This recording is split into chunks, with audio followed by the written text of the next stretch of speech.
That's all people want to see. People want to see you squat 900 pounds. They want to see you talking about some stupid diet. Well, I got to step up my game now that you've actually done your first squat I've ever seen you do. Yeah, to depth. Yeah, that's beautiful. You gave me an internet white light. Yeah. I was waiting for those hips to give out. It's the nicest thing you ever gave to me. Yeah, no, my hips almost did give out. They almost exploded.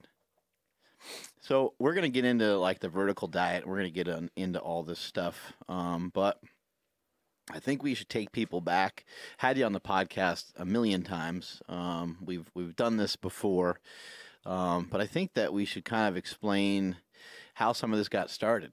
And I'll kind of start, and then we'll kick it over to you.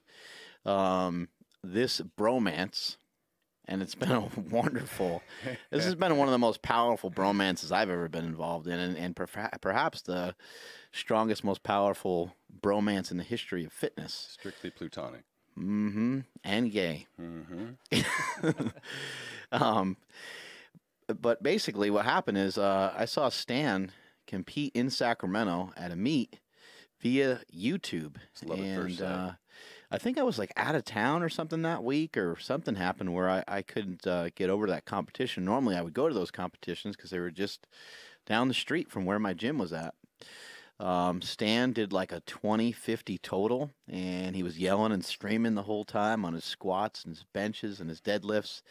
And he was lifting some big ass weight, and I was amazed. I was like, holy shit, who is this guy?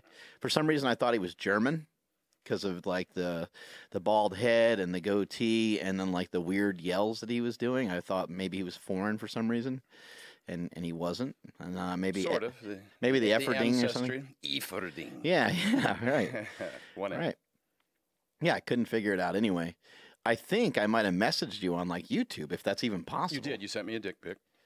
See, there we go.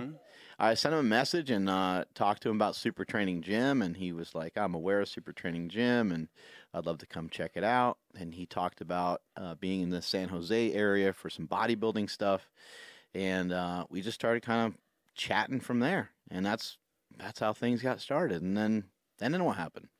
That was a hell of a summer because I packed my bags. You know, I was living up there in opulence in my $2 million mansion overlooking the lake with my Rolls Royce. And been there before. The place was amazing. Yeah, I decided jet skis and shit like that. I said, you know, this is boring. I need to go do something to spice up my life. So I grabbed 2 bags and hopped on a plane and ended up in an extended stay in San Jose training with Flex. And sounds like a typical rich guy story. Yeah, living out of bags in a little kitchen with a little kitchenette. To follow a dream to become a pro bodybuilder. Exactly. And right after that happened, I packed my bags and I just drove up to Sac and stayed there. So I hadn't been home in like 4 months or 5 months by the time I was done training with Flex and you.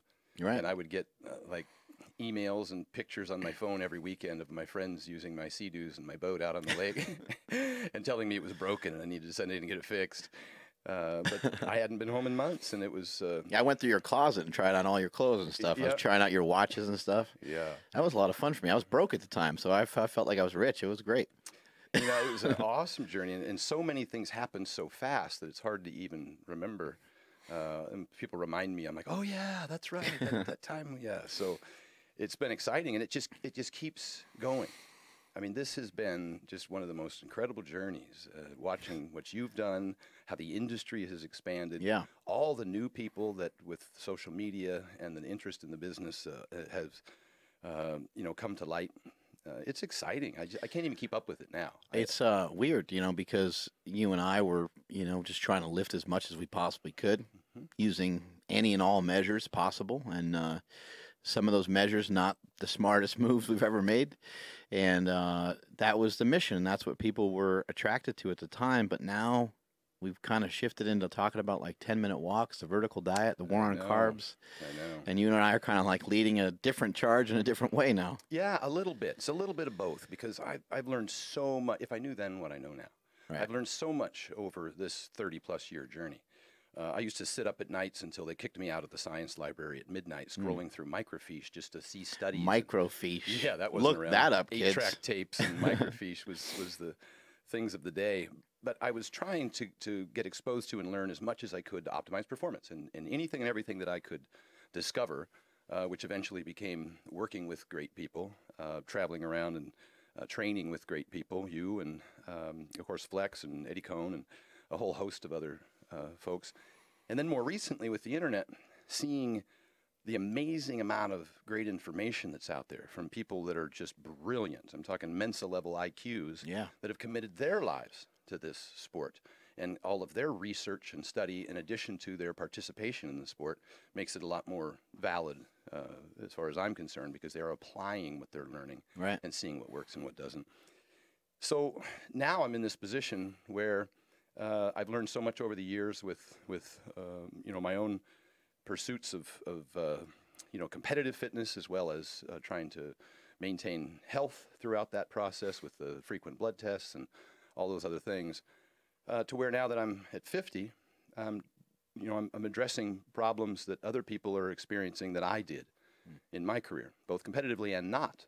People just recovering from injuries or having, you know, high blood pressure or high cholesterol or high blood sugars, etc. Stan has talked in the past on this podcast about being competitive a lot of times is not healthy. That's right, yeah. Because I did that rant, if you want to be healthy, don't compete. And what I try to do through all of the information that I put out now is try and teach some of the lessons that I learned. And I'm not trying to overcomplicate it, I'm trying to simplify it. And focus on the things that give the greatest return.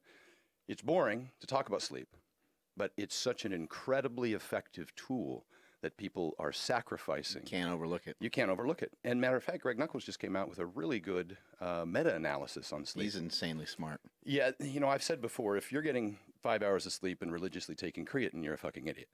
And I also believe that if you're not subscribed to Greg Nuckols' Stronger by Science site, he has a mass review that he does, him and a group of PhDs. They do these meta-analyses. They study all the research, and they boil it down into a very easy to understand format and weigh in on whether or not these things are effective or not. These things, by these things, I mean a very broad range of topics, from nutrition to sleep to training, etc.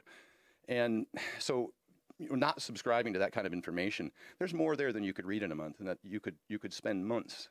And I've scrolled through 2 years of history on his Facebook, just reading the articles he recommends, and the amount of information that you could learn from that is extraordinary.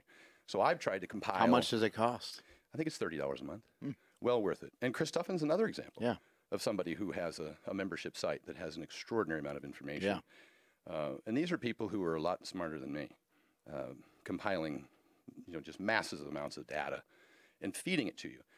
And what's frightening is that I see the same mistakes being made now that I saw 30 years ago. The horrible training programs, the horrible diets, and they're being accepted as mainstream. The white fish and broccoli stuff, you know, the restriction over cardio type of thing, and just wrecking people's metabolisms and destroying their from people health. that are trying to get better. Like, we're not talking about general pop, and we're not talking about people that are just maybe not caring about their diet yet. What do you think the biggest mistake is that's being made right now, kind of from what you're seeing, especially after seeing a lot of blood work and making these, you kind of mentioned you make these small tweaks and they have a really great return. So is it the fact that a lot of people are like just in a huge caloric deficit and they're not really paying attention to, you know, maybe over time their metabolism slows down or something like that? That's so hard because there's so many mistakes being made. And there's so many different athletes pursuing so many different goals, and these lessons are specific to them. So generally speaking, for people who are trying to lose weight, I think over restriction and over cardio, particularly if they're trying to hold on to muscle tissue, is one of the big problems. I see diets for women that says just fill yourself with broccoli and asparagus, you know, after you're done with your little pittance of egg whites. And that's a horrific way to train somebody. There's kind of a tug-of-war going on right now between over-restriction and overeating.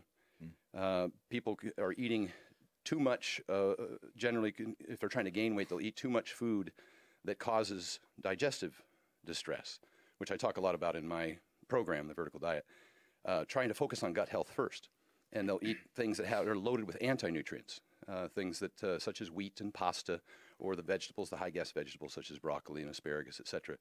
And you start eating these things, and they start wreaking havoc on your stomach and your digestive system.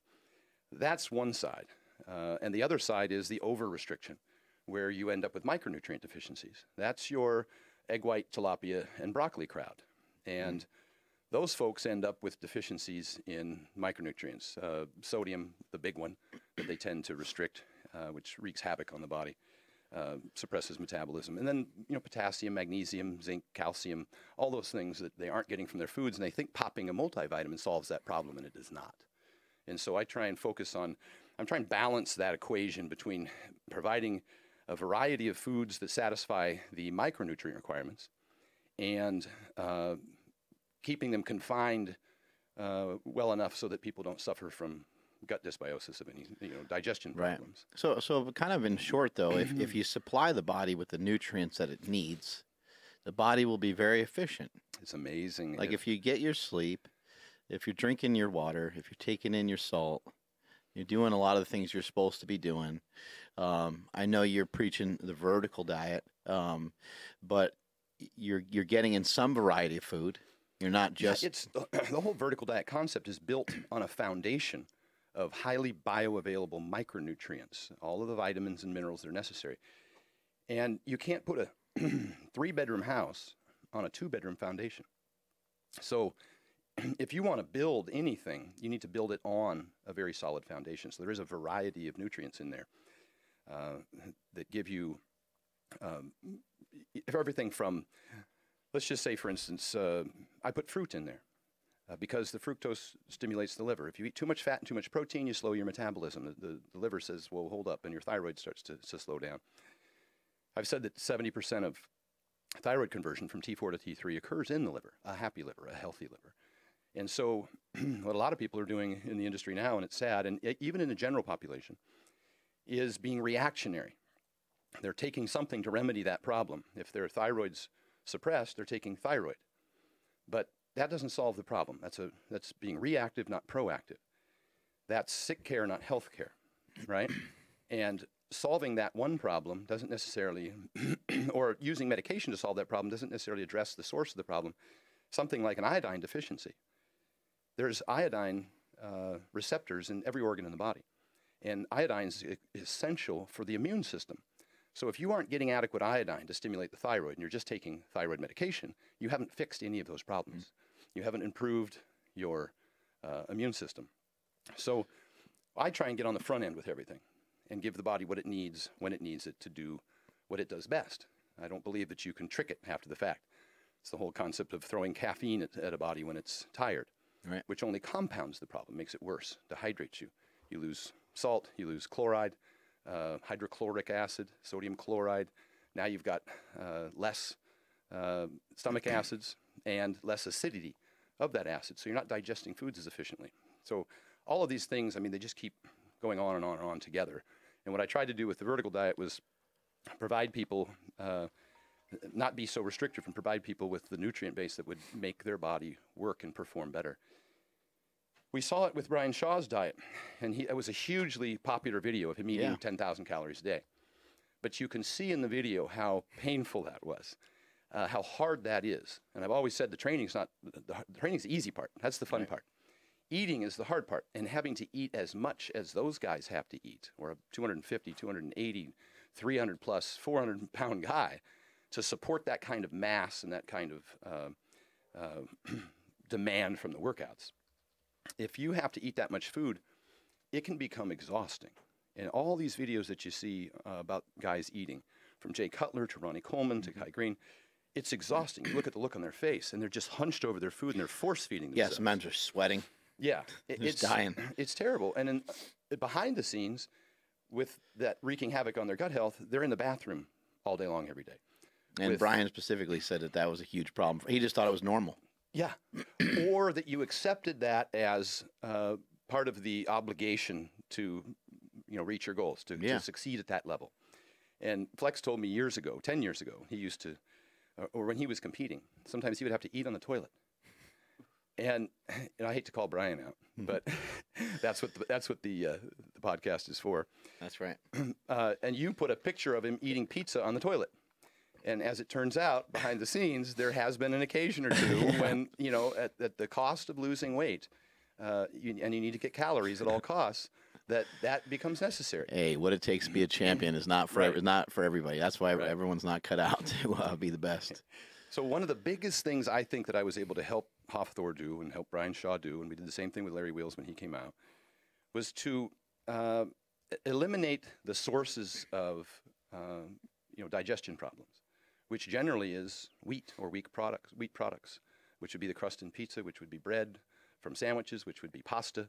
All of those products tend to bloat you and have a hard time digesting them, and start using white rice as the driver of carbohydrates.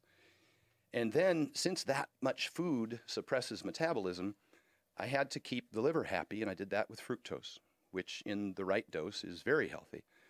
Matter of fact, the Pure study that came out recently, it was 200,000 people tested over a 14-year period in 200 countries. It's Dr. Yusuf from... Yeah, it's really important because most dietary studies are not done on a large population of people, and they're usually not done for very long. Yeah, this was an extraordinary study, just finished last year. He's a cardiologist and president of the World Heart Federation. Mm-hmm. And he came out and looked at all of these different measurements. And one of them was fruit intake. And fruit intake, a lot of fruit intake, the more the better for decreasing incidence of cardiovascular disease and all-cause mortality. He found that it was protective of heart disease. Nutritionfacts.org is, I think, a pretty popular... Just to expand upon that a little further, so fruit has, for lack of a better term, like cofactors in it that are going to actually help you digest all the things that are in the fruit. So an orange, for example, it might have sugar in it. People like sugar is bad. Well, it has sugar. It has fructose in it. And it also has some fiber in it. It's going to digest a very specific way. And fructose, seems like for now, the more fructose that you take in, the more it helps you to digest carbohydrates. Is that? Up to a point. The liver can handle about 75 to 100 grams of it. You get in excess of that, your liver loves that stuff. And when you eat fructose, it just sucks it right in. And children on a daily basis eat, on average, 75 grams of just fructose a day, which is wonderful. Yeah, what you get into trouble is with the high fructose corn syrup from beverages. Right.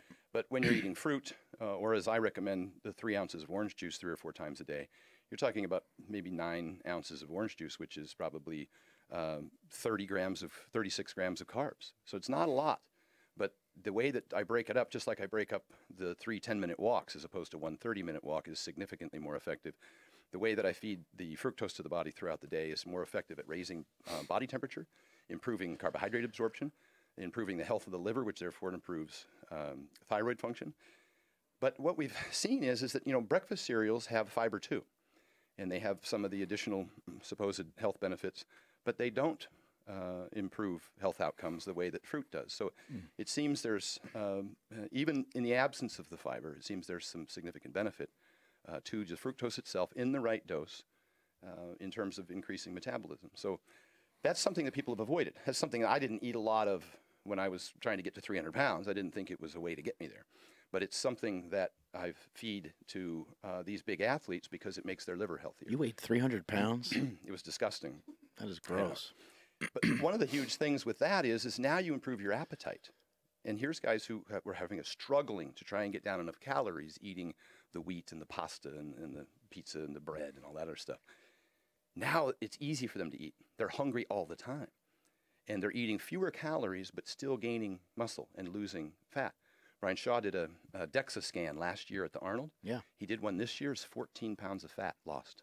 That's incredible. And he'd only been on the program for maybe less than 90 days. So, also too, so he lost 14 pounds of body fat. I think the important thing here is that the results of nutrition may or may not be seen in a really short period of time. A year's worth of work, losing 14 pounds of fat. Now, you were actually only working with him for like 6 months, so that's even more incredible. That's a really good result. But in terms of performance, I think, my opinion is that it might take a while for you to really see a jump in performance. Like when you're talking about, let's say he goes for like a max deadlift. Mm-hmm. And there's so many other factors that go into that other than just what you ate. Yeah. But technically, if he's healthier on a daily basis, he's getting better sleep. It's easier for him to absorb the nutrients that he has. It's easier for him to digest all these things over a period of time. So somebody might be like, "Oh, well, Sedrunas Savickas, he deadlifted 1,100 and he was eating Snickers bars." It's like, well, it doesn't always work out that way. But over a period of time, we are all going to have to worry about our health at one point or another. I've often said, genetics reigns supreme. Beside that, calories is the driver of gaining or losing weight, calorie surplus, calorie deficit. And there's a lot of athletes who have eaten a lot of things and been successful. But remember what we just discussed, behind the scenes, what's going on? Right. What kind of havoc are they wreaking on their system? How hard it is to maintain that kind of calorie consumption with those kinds of calories. Right. They're exhausted. They're tired all the time. And you can imagine what that's doing to their health, particularly if you get blood tests. And we know that Hawthorne, Brian Shaw. When you were lifting your big weights, you were exhausted all the time. Exhausted all the time. I mean, we had times where we just had to like not work out. No, you came in and you were like, "I'm fucking, I don't know, I'm shot, too tired." Yeah, like, and I was doing a lot at that time to try and optimize it, but I didn't understand some of these specific benefits. Yeah, you weren't really eating bad, but you're definitely a little different than what you're doing now. Yeah, and one of the things behind the scenes is when I talk about how good they feel when. Brian Shaw came to the Arnold. His wife said he can't believe how good he feels. He feels like there's something wrong because he's not tired and he feels great. And I, that's he was waiting for something bad to happen. He was like, something terrible is going to happen because I feel so good. I've never felt like this going into a competition before. No, it's true. And I've said before, I'm no guru. This stuff isn't rocket science. I've actually tried to simplify it. I've shied away from the opposite ends of these arguments. And I tried to make it very user-friendly for them. Brian Shaw was 4-time world's strongest man before I ever met him. And Hafthor was a savage Viking long before I ever started working with him. But that was a year and a half ago that I started working with him. And he put on 70 pounds on his deadlift in a year. It's pretty hard at his level to see that kind of progress. And he enjoys the diet. He looks and feels better. You see how lean he is. He squats damn near 1,000 pounds, and he's got a six-pack. It's unbelievable. It's ridiculous. So all the other benefits. Now, you said it can take time to get results. Here's the thing. If you're running at a deficiency of sleep, deficiency of sodium, deficiency of iodine, deficiency, everybody's probably getting enough protein and way too much at that. That's not where you need to look for progress. When you make those changes, I've had people contact me and say, I've been on a diet for a week or 2 weeks and have had 40-pound PRs on their lifts just because they got a little more sleep, they salted their food, they put a little bit of iodine in there, they got a little fructose in there, they're feeling incredible, and they're using protein sources, in my case it's red meat, that I think are better than chicken and fish, and particularly better than fast food and all of that. So I've gotten tons and tons and tons of feedback just recently since I've actually released the vertical diet to be purchased on my website. And traditionally, for years, I've used that program with my clients. And I just had so many people asking for it that I took the same program that I emailed to Hafthor, that I emailed to Brian Shaw, to Larry Wheels, to Dan Green, to you, to everybody that's worked with me and more. And it's not just big weight-gaining powerlifter people. Stephanie Sanzo, Steph Fitmum from Australia has been using the program. I'm using it with a lot of IFBB Pro Bikini. So the diet makes your ass grow is what you're saying. That's the way it works. It's vertical and horizontal, apparently. Yeah. I took that same program, and I just put it on my website and offered it for people to purchase. And I've since come out with a version 2 it's 51 pages of information, and it covers everything that we've ever talked about with lists. Everything? Well, even the table showers? Everything. I left the table showers out. That'll be in version 3. 3.0. But I made to-do lists, checklists of every single thing things you need to do to benefit your sleep, such as we talked about the sleep hygiene, things you need to do to decrease your blood pressure, decrease your blood sugar, increase testosterone for natural athletes. I put training programs in there, hypertrophy and strength training. I've added, there's probably 100 reference articles and videos. So anything I talk about, I back it with science as well, so that people can see how you email and text me that stuff all day long. Yeah, if you ask me a question, I'm going to send you an article. I'll give you a brief answer, but I'm going to send you what I think is one of the best articles I've seen on the topic. And in that way, I want clients and people to become more educated themselves. I want them to be able to make better decisions for themselves and have a resource. And so I put that all out there, and the response has been extraordinary. I've had thousands of DMs and emails and from people, and everybody's complaining now that I don't put any lifting videos on my Instagram. It's testimonial after testimonial after. Hey, that's what Flashback Friday's for, buddy. Well, I'm doing it every day because I get so many of them, these before and after pictures or comments. And it's not just about people that are lifting bigger weights, but it's people that are improving their body composition. It's people who had health issues, significant Stan still, health by issues. the way, almost on a daily basis, sends me the 900-pound squat that he did in my gym. So walks right over it. yeah, that or he'll say, "Hey, remember the time you bench 600?" And he'll go like, "No, that was me. Sorry." Well, in a nutshell, that's how it came about, and it's really important, I think, for folks to look at the whole thing, because like Eddie Cohn says, if you improve everything, everything improves. And so it's just little teeny things. If you can get an extra hour's sleep, if you can eat a little bit better, if you can train a little bit smarter, if you can improve your health overall, then everything, whatever your goal is, becomes more realizable. And the neat thing about it is, because it's not overly restrictive, it's sustainable. It's normal foods that you would eat anyhow. You're avoiding a few things, you're adding a few things. And that's the most important thing, because this isn't something that's temporary. It's a lifestyle that makes you feel great all the time. And I've said many times, it's been almost 2.5 years since I've had a cold of any significant degree. I missed one workout in the last 2.5 years because I had a little head cold and decided to stay home. And the next day I went and trained. And that's because I followed all of these programs, the important things about the meal planning that I've been doing. And I've traveled all over the world. I just got back from Kuwait day before yesterday. And I've been. And normally, when we travel for meets and stuff, everybody gets sick. Everybody gets sick. You get in contact with different people. You're you get shaking exposed to some different hands, germs, and you're done. You're talking to people right up close like this, and they're spitting in your face, and you're trying to be nice, and their breath's really bad. But I've had the same experience with kids at home. My diet as well. Yeah, and I feel almost invincible. I'm waiting for a cold. I've been waiting for 2.5 years, and it hasn't happened. And I'm not taking a single multivitamin. I've got them. I recommend in my diet as a backup, if you want to take one, great. But I'm not taking one. I take vitamin D3, which I don't think is a vitamin. It's a hormone. It's a sterol. It's a steroid precursor. And I take a cod liver oil because I won't eat liver. It's disgusting. But there's vitamin A and vitamin D in that to get those benefits. And cod liver oil is not really a supplement per se. It's a food. Right. It's oil in a capsule.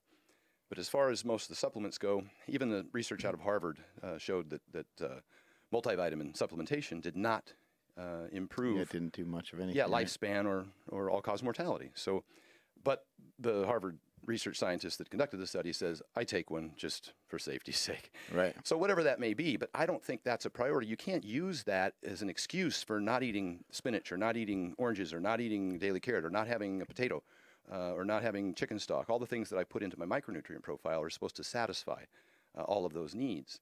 And the multivitamin does not do that for you. You're not really that big on vegetables, right?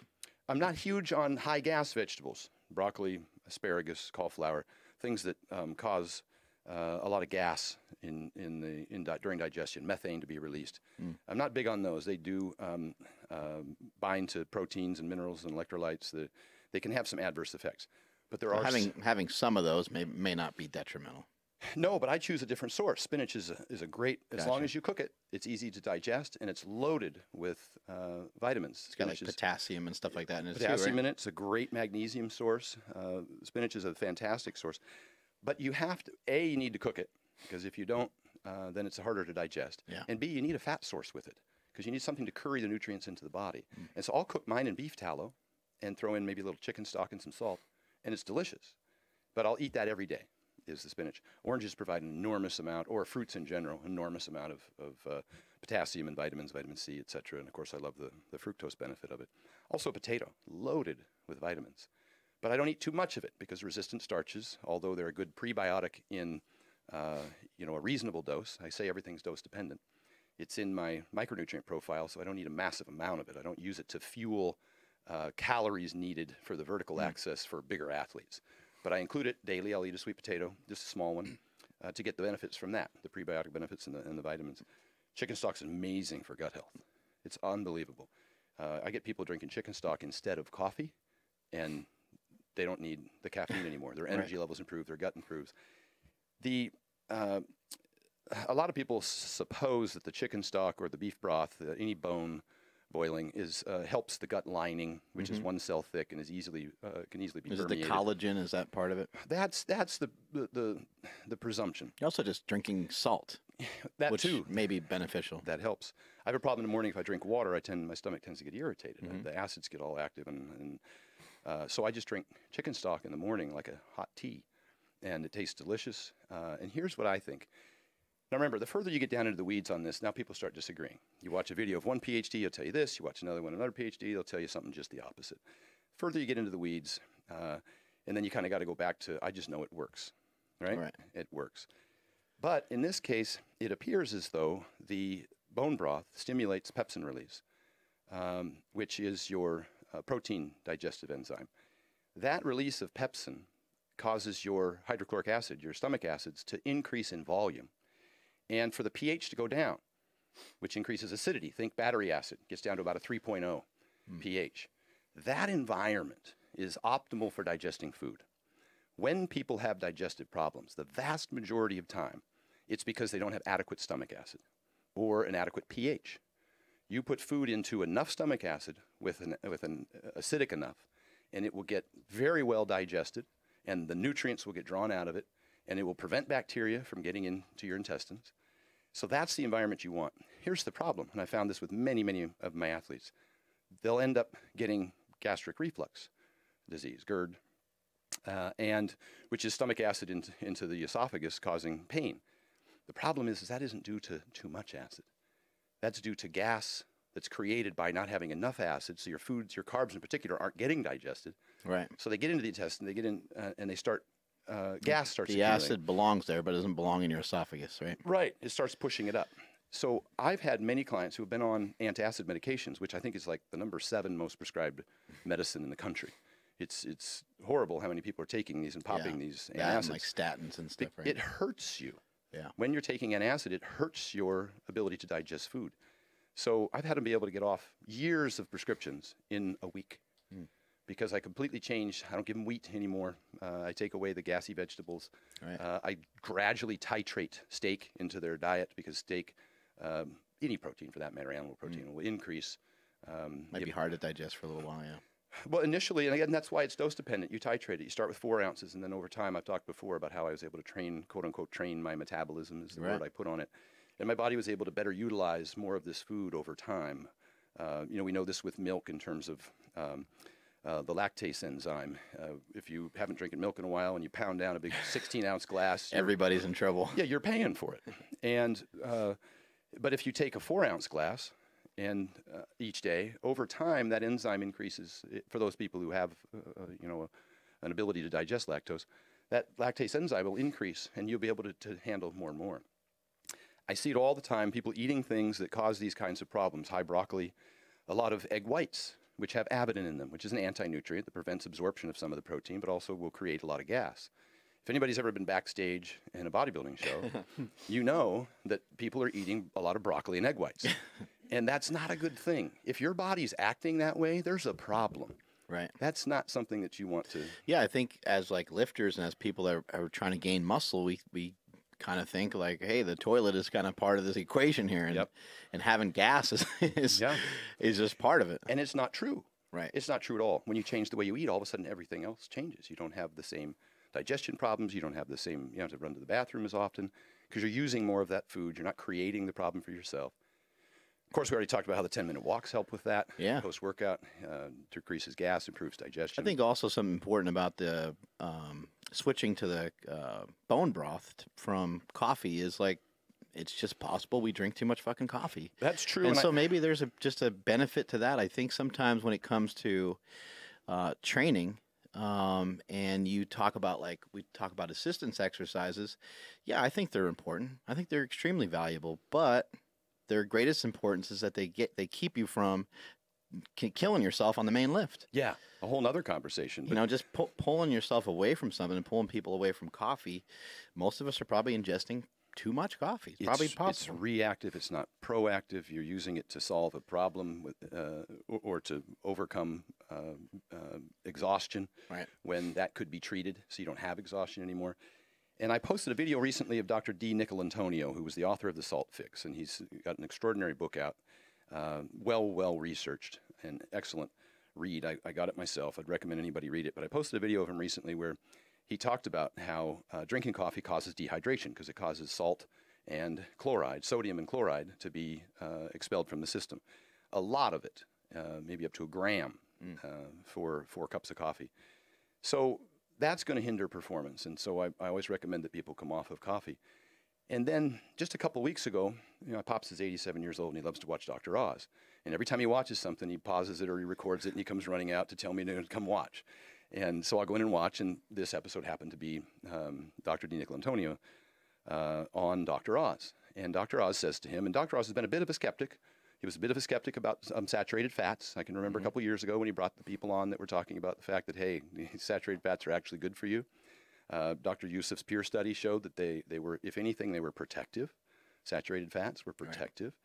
Right. So anyhow, Dr. Oz asks him, he says, what do you say about people who take sodium? It raises their blood pressure. And when they take sodium out of their diet, it lowers their blood pressure. And he says, well, I can lower your blood pressure by dehydrating you. I just won't give you any water. He says, the same problem, and it has a lot of the same side effects. He said, what the real problem is that you might be deficient in other nutrients, in particular, with respect to blood pressure, calcium. Calcium is absorbed better when you have adequate vitamin D. And what have we talked about with vitamin D and how many people are deficient in that? Yeah. So when you get adequate vitamin D and you get adequate calcium and magnesium, as it turns out, Dr. McCarran, some 20 years ago, published articles in PubMed that showed that people with the lowest intake of sodium had the highest blood pressure, and people with the highest intake had the lowest blood pressure when you controlled for calcium and magnesium intake. So it was a deficiency that was creating that situation. Dr. Yusuf's study, the peer study, also showed that there is a range, a safe range, what they consider, to where sodium is optimal. And anything below 3 grams a day, there's a drastic spike in cardiovascular disease and all-cause mortality. Not only that, but the quality of life for those people that are trying to take in under 3 grams a day. Directly opposed to the World Health Organization and the American Heart Association's recommendations to get 1.5 grams a day. So the studies are showing, have shown, that there's other things going on. And I don't, again, now I feel like I'm making this more complicated than it needs to be. Because somebody's like, all right, Stan, just tell me what to eat. Right. Like, okay, well, log on to StanEfferding.com and download the Vertical Diet, because I'll tell you exactly what to eat. And I include the articles, all the stuff I'm talking about today, all of these articles are included, so you can make those changes and your performance just skyrockets. It's just insane what people can do in a short period of time. You said about the sodium. It's interesting because I think we had Daniel Orrego on the podcast before, who's a researcher. He works with Quest Nutrition and works with a lot of other top brands in the country. He mentioned that obesity is normally a deficiency. Obviously, there's a surplus of calories going on. We already know that. But from a nutrient standpoint, a lot of people that are overweight, a lot of people that are heavier than they want to be, have deficiencies in their nutrients. And so it goes along with everything you're saying. Yeah. You know, having these nutrients intact is going to help you. And if you do it on a daily basis, you're going to see results really fast. Yeah. I mean, just something as simple as, like I mentioned, just the 3 ounces of orange juice 3 times a day. That's only 36 grams of carbs. I mean, that's a tiny little amount of carbs. Yeah. Drastically improves your body temperature. Well, what do we try and do when we take thyroid or clenbuterol or all those other prescription, what are they, diet pills and stuff? Right. Phentermine. We're trying to increase body temperature. Anything thermogenic. We're trying to increase body temperature. Well, it can be done for you in the correct fashion so that the problem is when you raise body temperature through any of those options, then your body responds. We're a homeostatic mechanism, right? And so then it says every action has an equal and opposite reaction. You put caffeine in there, you put thermodrine or whatever else in there, your body starts releasing cortisol and adrenaline. And now you start having all kinds of the reactionary problems. So when you do it with a little bit of fructose, with food, a little bit of sodium, a little bit of calcium, vitamin D, when you do it with those things, your body temperature elevates, there's no fight, there's no reaction to that. it's all positive. And that's what kind of reinforces you to think that you actually need something, over and over again. You get this pulse of, I need my pre-workout. I gotta have my pre-workout. I gotta have my coffee. And there's a reason you need it, though. Yeah, you're right. tired because you're deficient in something. Remedy the deficiency, you're not tired. And that's what's important. And I'm not talking about pounding a ton of carbs. I know I'm big on the steak and rice deal, but I'm talking about fueling your workload and your mass and your goals. And that can take a lot of steak and rice for people like me or those that I mentioned earlier. But in the absence of a lot of mass or what have you, then the carbs that can satisfy your daily requirements are a very small amount. It's just like I said, from the potato or from the oranges. For a lot of people, it could just be about 50 grams or so, right? Could be 50 grams. I like to not go under 100 just because your metabolism does tend to slow. Right. And I think that's kind of the lowest number I like to tolerate. And we see that with keto diets is that you have to refeed them every now and then because you want to stoke the fire. Right. Dave Palumbo's been doing that for a decade or decades, and he has refeeds. And the purpose of the refeed is because your metabolism's slowing and you need to fire it back up. So I don't like to let it slow. I like to keep it kind of fired up all the time. And then you seem to be adding more muscle, less fat, body composition change. You have more energy, which is the big thing. Right. And to be clear, some of the stuff that I've tried to do with my book, The War on Carbs, when it comes to a ketogenic diet, I've been trying to explain this to people a million times. They keep yelling at me saying it's not magic, it's not magic, and I don't think that it is magic. I don't think there's any really magic formula. I do think that getting the right nutrients makes a lot of sense, but I don't think there's anything that's necessarily going to be magical about any diet in particular. What I've always liked about the ketogenic diet for myself, I've had trouble with having food cravings. I've had cookies and these kinds of things around from the time I was a kid, and those are things that if they're near me, if they're around, I have children now, and if any of these foods are around for birthdays and so on, I'm going to eat them. Yeah.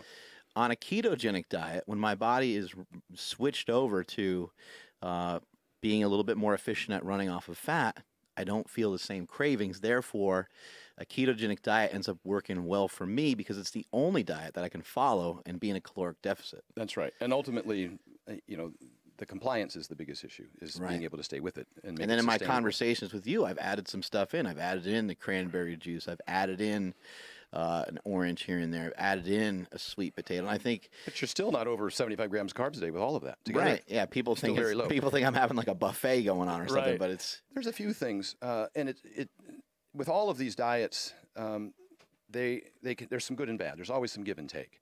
And there's certain populations that benefit better at certain times. And with the keto diet for people who are insulin resistant and type 2 diabetics, it's a great way to lose a lot of weight fast and improve your insulin sensitivity. The challenge is when you start to introduce a high-performing athlete. Yeah. Somebody like a strongman or a CrossFitter, et cetera, et cetera. They have a difficult time performing optimally in the absence of that glycogen. And those folks say, well, the body doesn't need sugars. It can become fat adapted. Sure. And you don't need an elevator to get to the top of the Empire State Building. You can take the stairs, but it's not the most efficient, effective way to get there. Yeah. So in certain specific circumstances with athletes, then I'll introduce more carbohydrates. But with people who have, like you mentioned, maybe an appetite problem. Yeah. I've also found that sometimes you can remedy sweet tooth with salt, and they're really not chasing sugar, we're chasing salt. And that generally tends to help. Well, and again, the deficiency thing, you mentioned insulin resistance.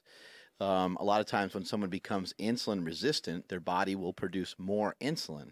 And that's why you think you need pizza. That's why you think you need ice cream. That's why you think you need these things that are coming across that you're seeing commercials for, that you're seeing other people eat.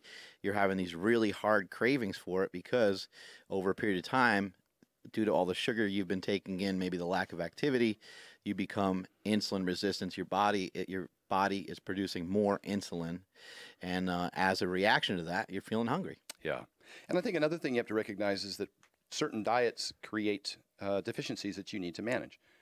When you go keto, you're going to lose the carbohydrates out of your muscles, the glycogen. You'll also lose, with that glycogen, a lot of water and a lot of salt.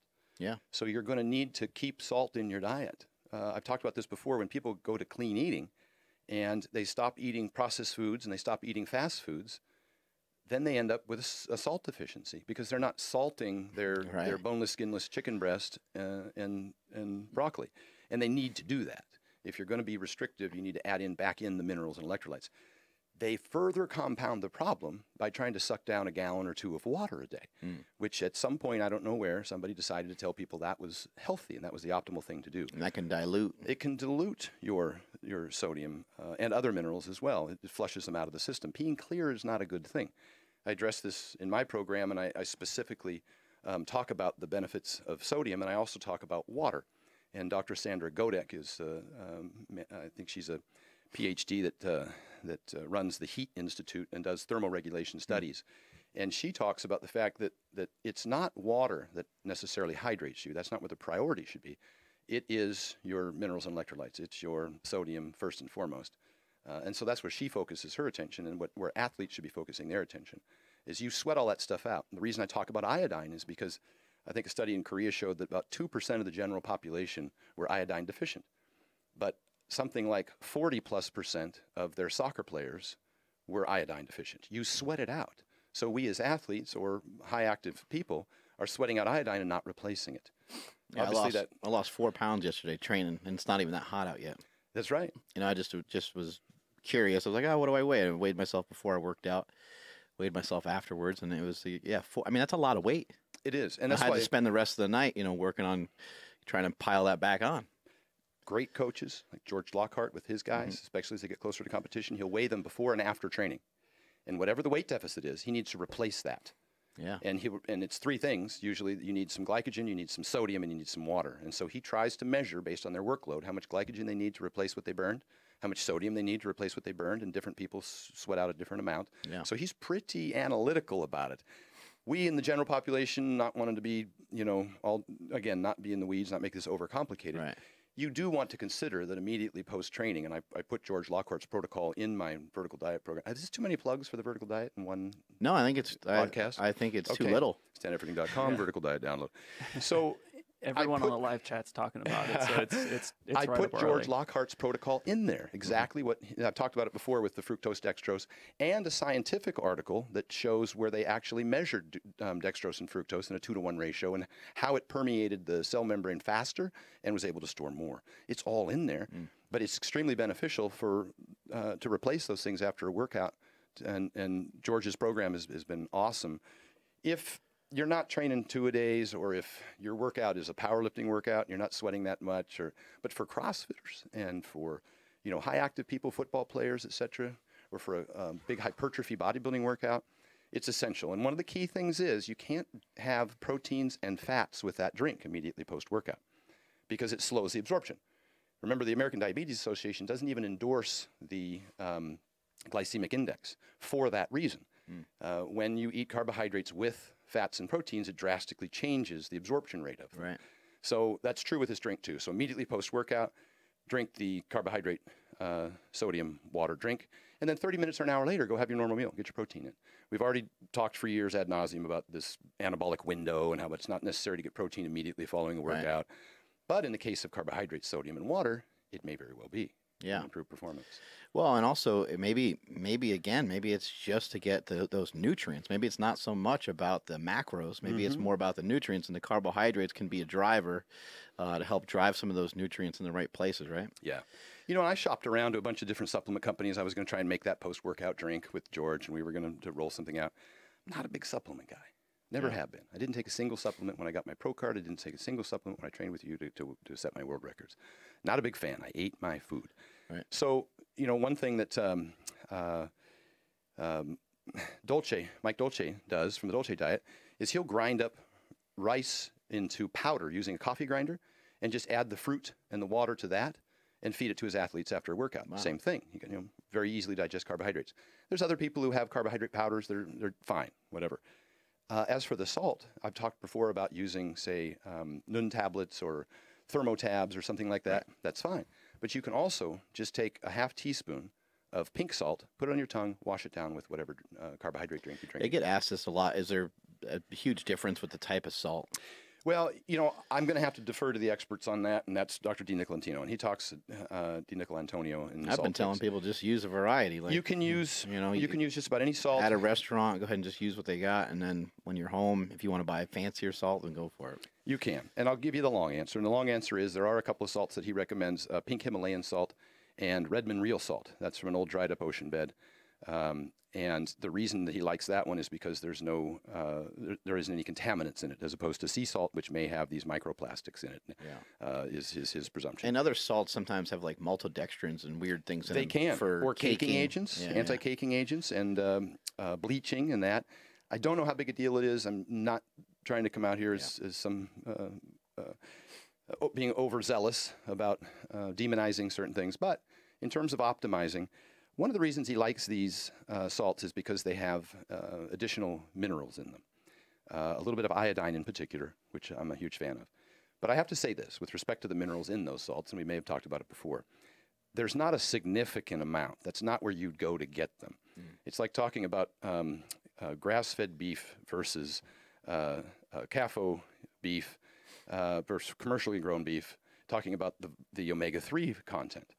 There's so little in either of them that's probably not where you'd go to get it. So in terms of salt, I don't think you're going to get what we call an effective dose.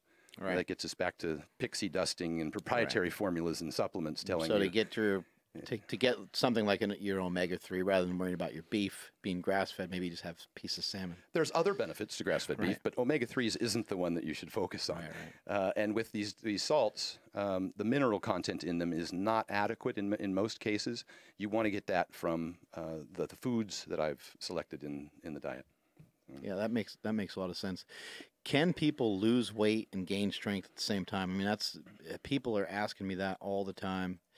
I have my own opinion. What's your opinion on that? It's hard, and one of the key components is not to dehydrate yourself, which often happens when you go on a diet, and to make sure that you get adequate carbohydrates when you're dieting, because your metabolism will slow, as we talked about. Right. And I'm not talking about tons and tons of white rice either. I'm just talking about, again, getting a little bit of fruit in there, and you're going to have to lose the weight gradually, more than 1% a week, and you're going to start losing muscle tissue and strength.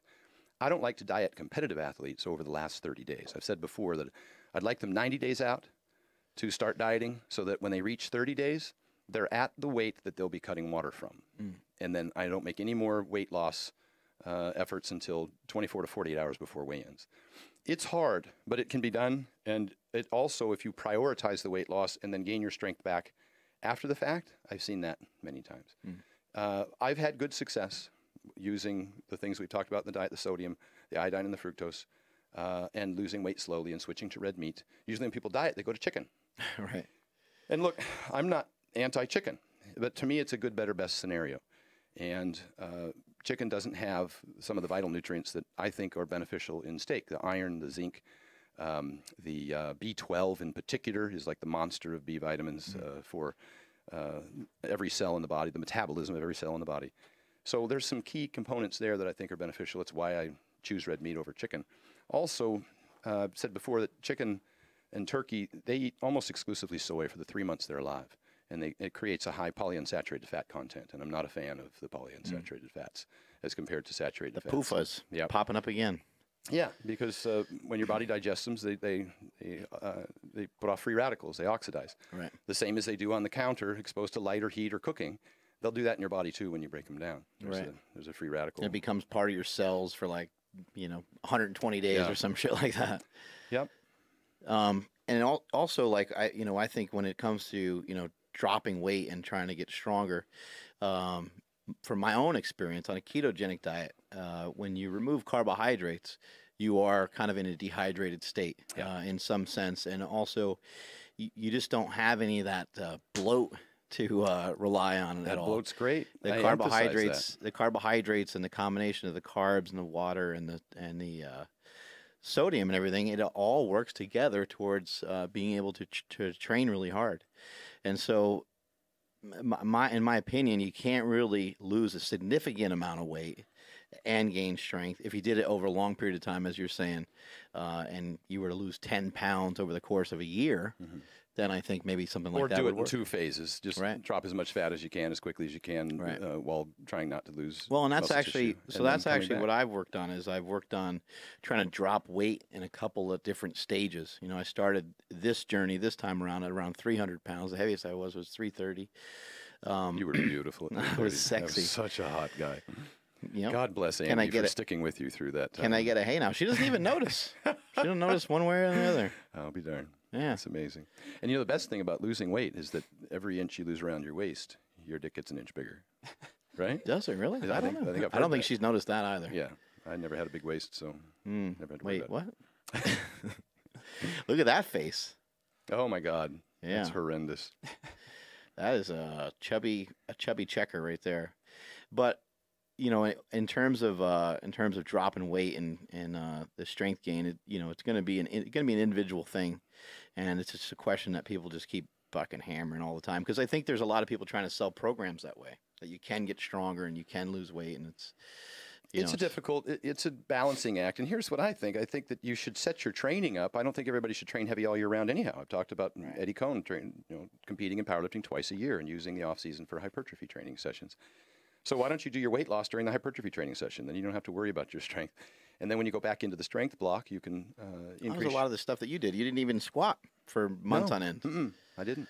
Which I think is amazing. And then you came back, and every time you came back stronger. And you were like, I was like, what the fuck you been doing? I would start a little slow. Yeah. It very quickly would be able to ramp up. Yeah, you would be doing, leg presses and all these different movements, right? Yep, for volume, for lots of sets and lots of reps, 2-a-days.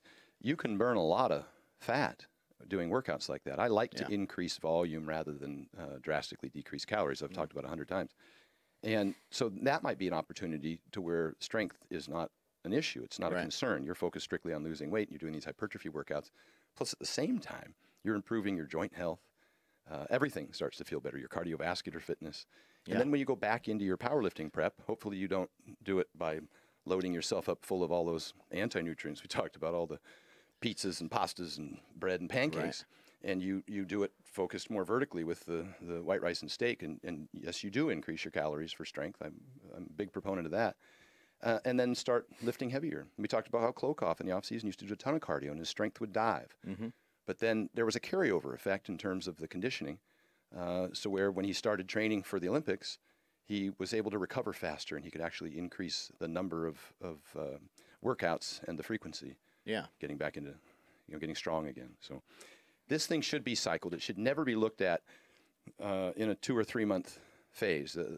Your 531 program or your West Side program or your Cube program or whatever it is should never be looked at in a finite fashion for the 3-month period or the 10-week period that you're doing it.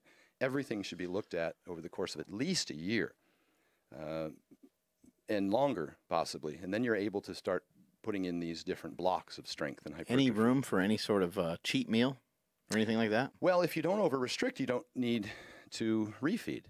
I do have a reference in... But I mean, just from like a mental standpoint, somebody just wants to eat a fucking cheesecake. Sure, and I'll say this. If you're sleeping really well every night and you decide to, on Friday night, to go party till 4 a.m. and drink, how does that affect your training for the next 48 hours? Right. So really only 3 or 4 days a week you're at peak performance. I think the same thing about a diet, maybe not to such an extent, but I'm cautious about if a cheat meal means you're going to eat a ton more calories, I'm all for it. But there's certain types of calories I'd still avoid because I think they'll create gut problems that are going to set you back for more than just that one meal. They could set you back for a day or two or longer, depending on your susceptibility to certain issues with What about for yourself? Do you take like a scoop of ice cream here and there, a cookie or something? Or? Sure. It's been a long time, to be honest with you. I don't crave those kinds of things, but I think it was many months ago when I was trying to get those big squats that I was eating. I ate some ice cream and what have you. But I put in the diet a reference to the FODMAP, which is a low gas. So there's tons of choices for substitutions that you can use. Right.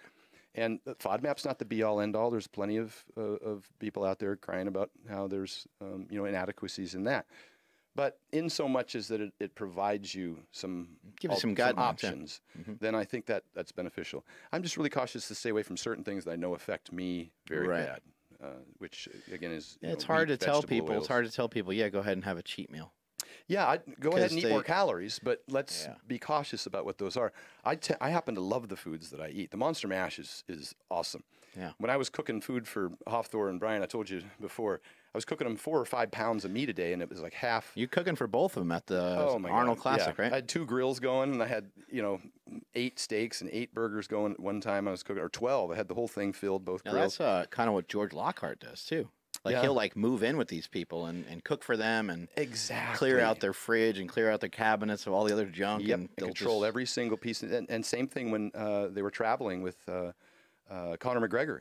He'd have to get to the hotel ahead of time. He was going in and asking the cooks to cook him things at like 2 o'clock in the morning to make sure that McGregor had what he needed when he needed it. And that's the thing when I said, I'm not a guru. I didn't do anything magical here. I just tried to make sure that they had what they need when they needed it. And I tried to make sure that it was easy on their system. It was delicious as best I could. It was tasty. So that didn't become a struggle for them. That didn't become a stressor for them, having to eat something and a certain amount of that something and not knowing when or where the next meal was going to come from, particularly when they're traveling. So I coordinated that with, Hafthor's manager, with Brian Shaw's wife, giving them shopping lists and showing up there early and getting all that stuff and putting it in their room so it was available. Those things, to me, are of critical importance. And it doesn't take a guru to do that. It just takes somebody with attention to detail, somebody who's disciplined and looks at those things at prioritizing those things is important. I want to know what he's eating. Anyhow, back to the Monster Mash. So I cooked up all these steaks. These were beautiful New York steaks from Costco. I trimmed the fat off. They were delicious. And I took them all these steaks and all these burgers, and I come back, and all the burgers are gone, but the steaks are still there. And they have just fallen in love with the Monster Mash. And it's one of my favorite meals, too. So what I mentioned a little earlier, we were talking, and I said that kind of the evolution of this whole thing. I've decided to throw the diet on the internet so people can get it. I've also been working with a meal prep company who's been in business for over 20 years, and they serve millions of meals a year to the 48 contiguous states. And we've been working closely with them and in developing a diet for the vertical diet so that people can order meal prep. And one of the things in particular that I'll have in the offering, just to simplify it, make it easy, but the Monster Mash is going to be one of the key things. Cool. And so I had to source the best tasting bison I could find, because when I was out in Ohio, I bought 2 different types of bison. Mm-hmm. I brought 40 pounds with me, and they burned through that pretty quick. And then I'm out shopping trying to find bison while I'm there. And it turns out Costco didn't carry it. And so now I'm out shopping at grocery stores looking for bison. I cooked it, tasted it, wasn't as good. It was gamey. It didn't taste right. So I had to go down and get some from a butcher that was down at that marketplace by the venue there. Just to, and it's like $12 or $13 a pound. It was ridiculous. So I found the supplier that of the foods that I was using, went direct with them. Also with the chicken stock. I go in the grocery store, and the chicken stocks are full of cornstarch, sugar, chicken flavor, vegetable oils, garlic, all the things that irritate your stomach. And so, and most of them are that way because I wanted to be tasty, right? Yeah. So Costco's Kirkland Brands chicken stock is organic and it's boiled bones. And it's the least offensive of the group. It's actually excellent. And that's the one I drink in the morning as tea. It tastes delicious. But I've sourced that as well. And then when it comes to the rice, there's arsenic in rice, the Chinese rice. And so I had to use a California rice. And I use a medium grain California rice because it tends to hold moisture better. Yeah. So that when you make your Monster Mash and you pick it up with your fork or spoon, it's a little bit almost like a sushi rice, almost, right? Almost a little bit, and so it'll hold almost sticky. Yeah. Yep, and it'll hold more of the chicken stock, and so other types of rice might get hard when they get hard, and then the chicken stock runs off of them, and you end up with this soup. And when you pick your food up, the chicken stock's still in the bowl. Yeah. So I have one that I like, and that's the hard thing about meal prep is that everybody's tastes are different. Right. But I've tried to find and source the best stuff, and this company's been putting them together. I think we'll release within a month or two. We've been working on this for a long time. So I'm excited about it. And the reason I'm so excited about it, other than the fact that I'll make a lot of money, that's cool too, but is because it simplifies and provides everyone with the same things that I was able to personally do for Hafthor and Brian and the rest of these athletes. It provides a great opportunity for people that are just starting the diet, that are maybe confused, and also they're just like, I just really don't want to think about it. I don't know where to start. Yeah, that'd be a great place to start. And then over the course of a few weeks, if you feel like you want to save some money and make some changes, and just make it yourself, probably, right? Yeah. And the hard part is with meal prep is that most of them, a lot of the people out there, they're really expensive, particularly Can be, when yeah. you add shipping. Most of these people don't have the distribution capabilities that a large company has. And you go in and order a meal, and it's like $8.95 plus $5 for shipping. Yeah. And so every time you pick up a meal, it's $14. And there's no way that you can do business like that. And so with the large company with the shipping, as you know from shipping things over the years, that relationship with your shipper is huge in terms of costs. That's what Amazon looks like they're in trouble for right now. Yeah. A little bit. Yeah. So what's the Monster Mash? It's bison, rice, and stock. Rice and stock. It's simple. A little bit of salt in there. We'll use pink Himalayan salt on ours. Is there any difference between like getting ground beef or eating steak or? As for being cost effective, I recommend it. Yeah. The bison's very expensive. It is, but it is grass fed and no antibiotics, and it is a very high quality product, and it's very lean, almost as lean as a chicken breast, but has so much more benefit in terms of. Do you have to add fat into the diet or? No, because you are getting. There's other things in the diet that have a decent amount of fat, and even though bison's very lean, it also does have. It's like 85, 90% or something. Yeah, it has an adequate amount of fat in it, and you need fats. Fats are important. I hate when people start cutting fats. They start losing their ability to drive nutrients into the cells. But your diet in particular is not necessarily like a high-fat diet, even though there's not a lot of carbs in there. It's a real sensible. I've tried to not get into any of the camps here. I've been very cautious. But for you specifically, you don't purchase like ribeyes and stuff. You get leaner cuts of steak That's usually. just a personal preference, because when I get too much fat in a given meal, I tend to have a hard time digesting it. Tends to leak out of me. And they end up sharding during squats. And so it's just a personal preference. If I eat a lot of bacon, or if I eat a really high fatty steak, a real marbled steak, it doesn't sit as well in my stomach. It just doesn't seem as though now I could probably throw some fiber in there. I have the daily carrot in there, the little baby carrots I eat a couple times a day. And that might help offset some of that problem. But baby carrots are weird. They are pretty weird. Those are like an invention. Those aren't real things. Yeah. They're strange. What's the deal with the carrot? Well, a few things. A lot of people think it's vitamin A, but unfortunately the vitamin A in carrots is carotenoid, and it's not easily digestible by the body. You want the retinol form that you get from animals sources. Cod liver oil is one, liver is another. The carrot... there are some other vitamins and stuff in a carrot too, right? Yeah. A few things about the carrot. One is it's for detox, and when you get an indigestible fiber in your system, when your kidneys and liver are putting out toxins, they can attach them to that fiber as a shuttle out of the body. Otherwise, they just keep recirculating. And secondly, a carrot is also a root tuber. It's a prebiotic, which feeds bacteria in the stomach so that and in the intestines, so that they grow and are more effective at breaking down foods. But it's also low gas, because it's a root tuber, because it's not above ground. It doesn't have as many anti-nutrients in it. So to me, it met all of those needs. I really use it as a detox and to help the stool. Yeah, I was putting that up on some of the information I was sharing with people, and people were like, "What the fuck's up with the one carrot?" I know. Well, and you don't need too much. That's another thing about dose dependency. You get an adequate amount of something, and it can be good. If you get too much of it, it can be bad. You take in too many carrots. It's kind of with these, bikini girl diets. Fill up on broccoli, fill up on asparagus, and they end up with these bloated stomachs and can't figure out why, and they think it's the meat, and it's not. It's all the vegetables. Andrew, you got some questions coming in over there too? Yeah, what I'm quickly realizing is that the people watching, they're all becoming extremely smart, and some of these questions are really complex. But I'll go back to a simple Here we go, one. test I'm going to take a quick pee break. I'll be right back. All right, gotcha. Okay, we got plenty of questions to go back and forth. Okay. But do I get a pee break too, or am I solo here? Yeah, you guys can tag team in and out. Yeah. I mean, not tag team each other. Sure, go ahead. No, just when it comes to the fruit juices that you recommended, is a 100%, quote unquote, 100% juice, are they all equal? No, some of them are from concentrate, and some of them have added sugars. And so I go with not from concentrate, no added sugar. And I use, for people who are trying to lose weight, I'll use oranges. And for people who are trying to gain weight, I'll use orange juice. It tends to stimulate the appetite better, and they can eat more food as a result. But about the same amount in terms of fructose for each, and the frequency throughout the day for each. And a pulp-free on the orange juice for gaining weight. Cool. Is there any benefit to, like, say, making your own orange juice, like juicing an actual orange as opposed to just buying store-bought stuff? Sure, that's fine. You'll lose some of the fiber content if you're in the weight loss position, but if you're in the weight gain position, then you can juice your own, and that would be delicious. Yeah.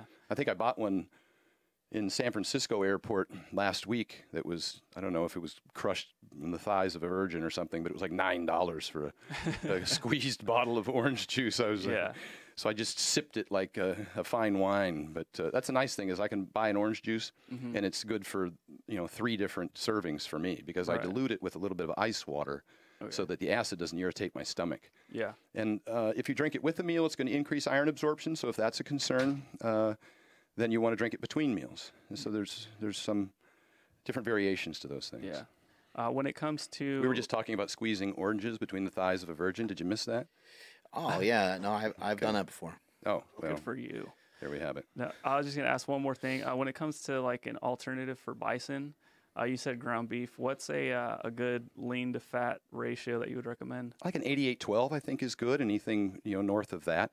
Also, bisons or even hamburgers not available. I get a lot of folks from the UK or Australia. Kangaroo's fine. Venison's fine. Lamb. Lamb's an excellent source that's very popular in the UK or in Iceland for sure, I'm aware of. So I'm looking for red meat because of the iron, because of the B vitamins, and because of the creatine and the zinc. It's as far as protein goes, you can get protein from just about anything and satisfy those requirements. Macros, I don't obsess over macros, and I try not to demonize too many foods. But there are certain micros that I think that you can get that are necessary, that will optimize performance, that red meat provides that chicken does not. Gotcha. Have you ever tried ground elk? No, I haven't. Gotcha. But I would think that venison or any red meat, it's the the hemoglobin which creates the iron and the zinc and the B vitamins. So I think any red meat will do. Just watch the fatty content. Some of the mince or the 80-20 chub that you get at the store, that can be about as fatty as a hot dog. It'd be up north of 90% in terms of total calories. But hot dogs are so good. They measure that by weight. It's like a 2% milk is 37% fat. And so you got to be cautious when you get an 80-20. It's not 20% fat. It's like 90-some% fat in terms of calorie content. When I was I was filming I was taking photos while someone else was filming in Colorado with Brian Shaw. We ended up driving like roughly 45 minutes to get a certain type of cranberry juice. What is that all about? It's because it needs to be pure cranberry juice. Most people will blend it with other juices because pure cranberry juice tastes so tart. I'm actually used to it now. I like it. I crave it.